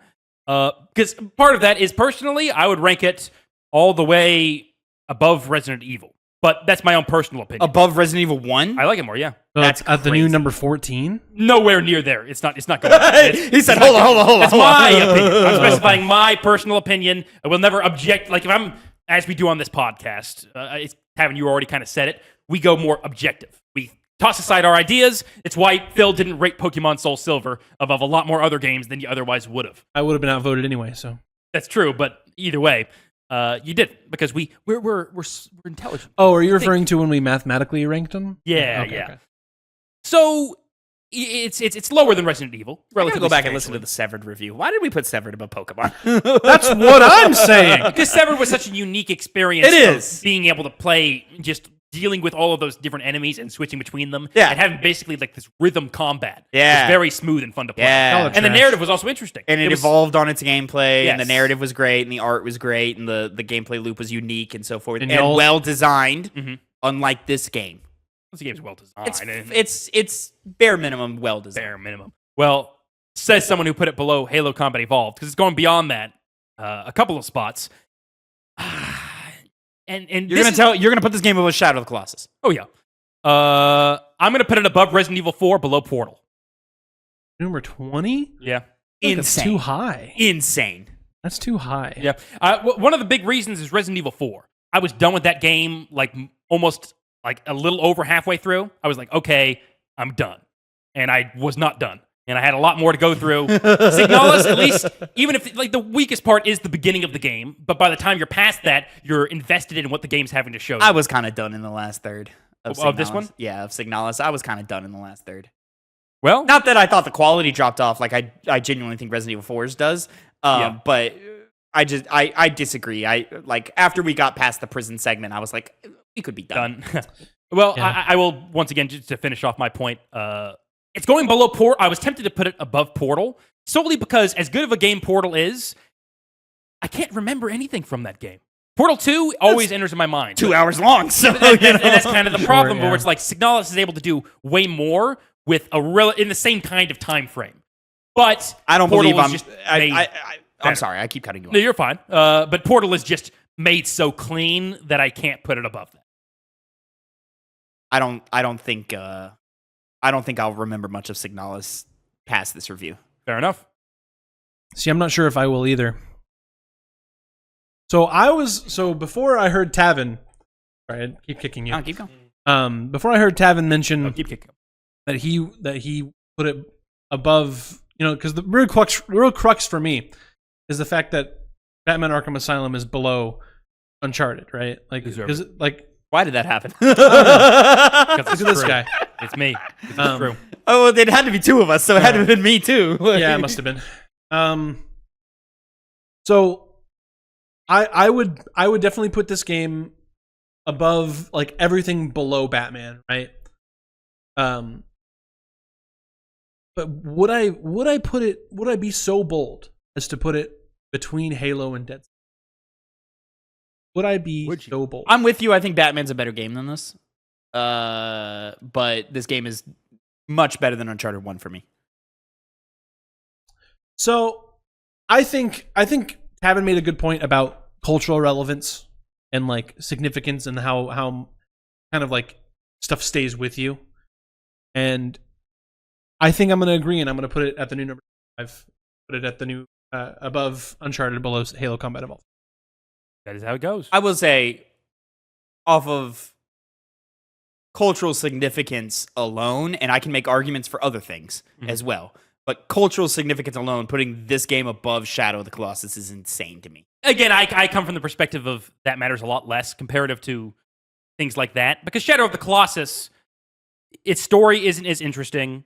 Its basic gameplay, its basic gameplay gist of climbing these giant colossus gets boring quicker than the gameplay in Signalis does. And I think the presentation is more interesting in how everything is done, particularly art style wise. I like the kind of larger than life, side.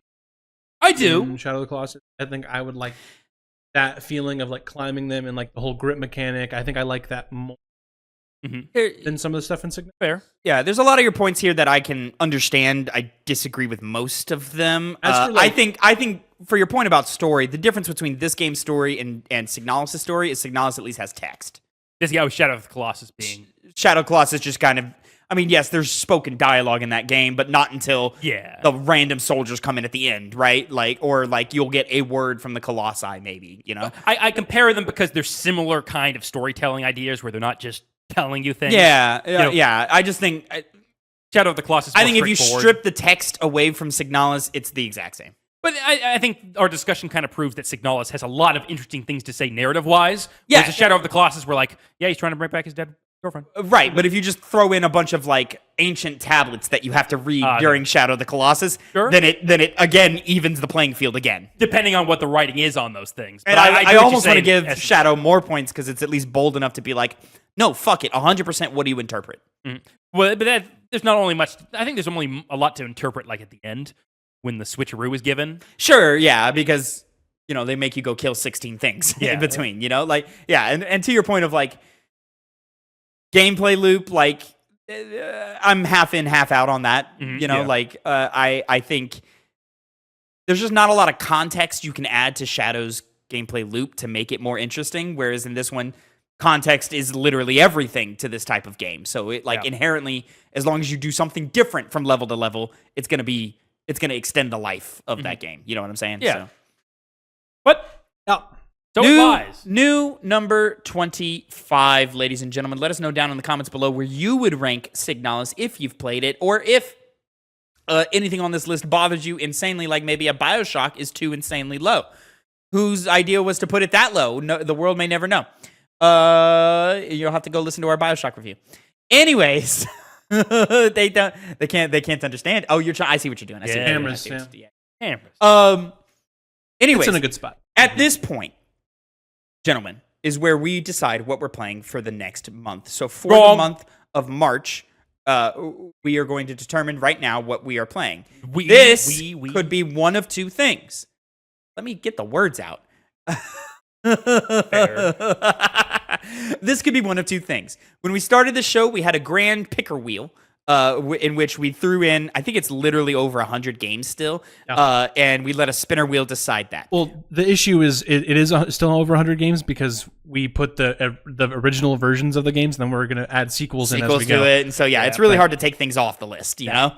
Signalis coming right off. Coming right off. Signalis coming right off. It's one and done. We usually hang anywhere from 98 to 102. That's beside the point. Yeah. That's beside the point, ladies and gentlemen, because at the beginning of, not this year, but last year, we decided we wanted a little more agency in the picks that we get instead of just playing random games, because there are some greatest of all time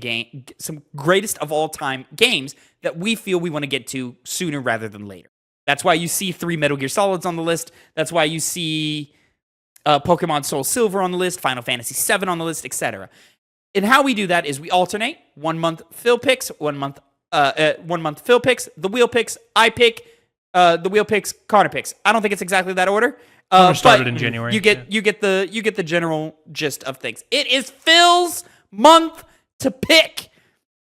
It's been a big question. What are we gonna play? What is he going to have us play this month? Who knows? It could be anything. Last time, he chose Ratchet & Clank. The time before that, he chose Pokemon Soul Silver. True. What is he going to choose for his third time picking? Third time picking. Third time picking. What do you got for us this I feel month, like we Phil? know.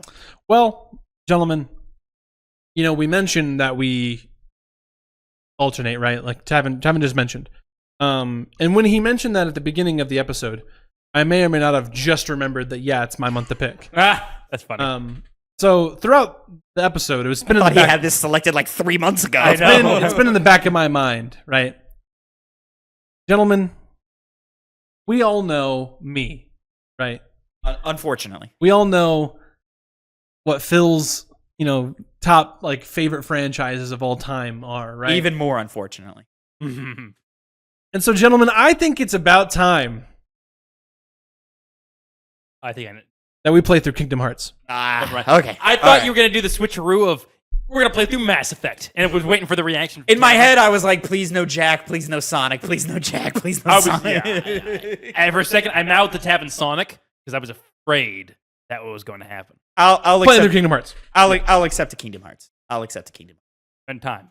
I recently reviewed the first 8 hours of Kingdom Hearts.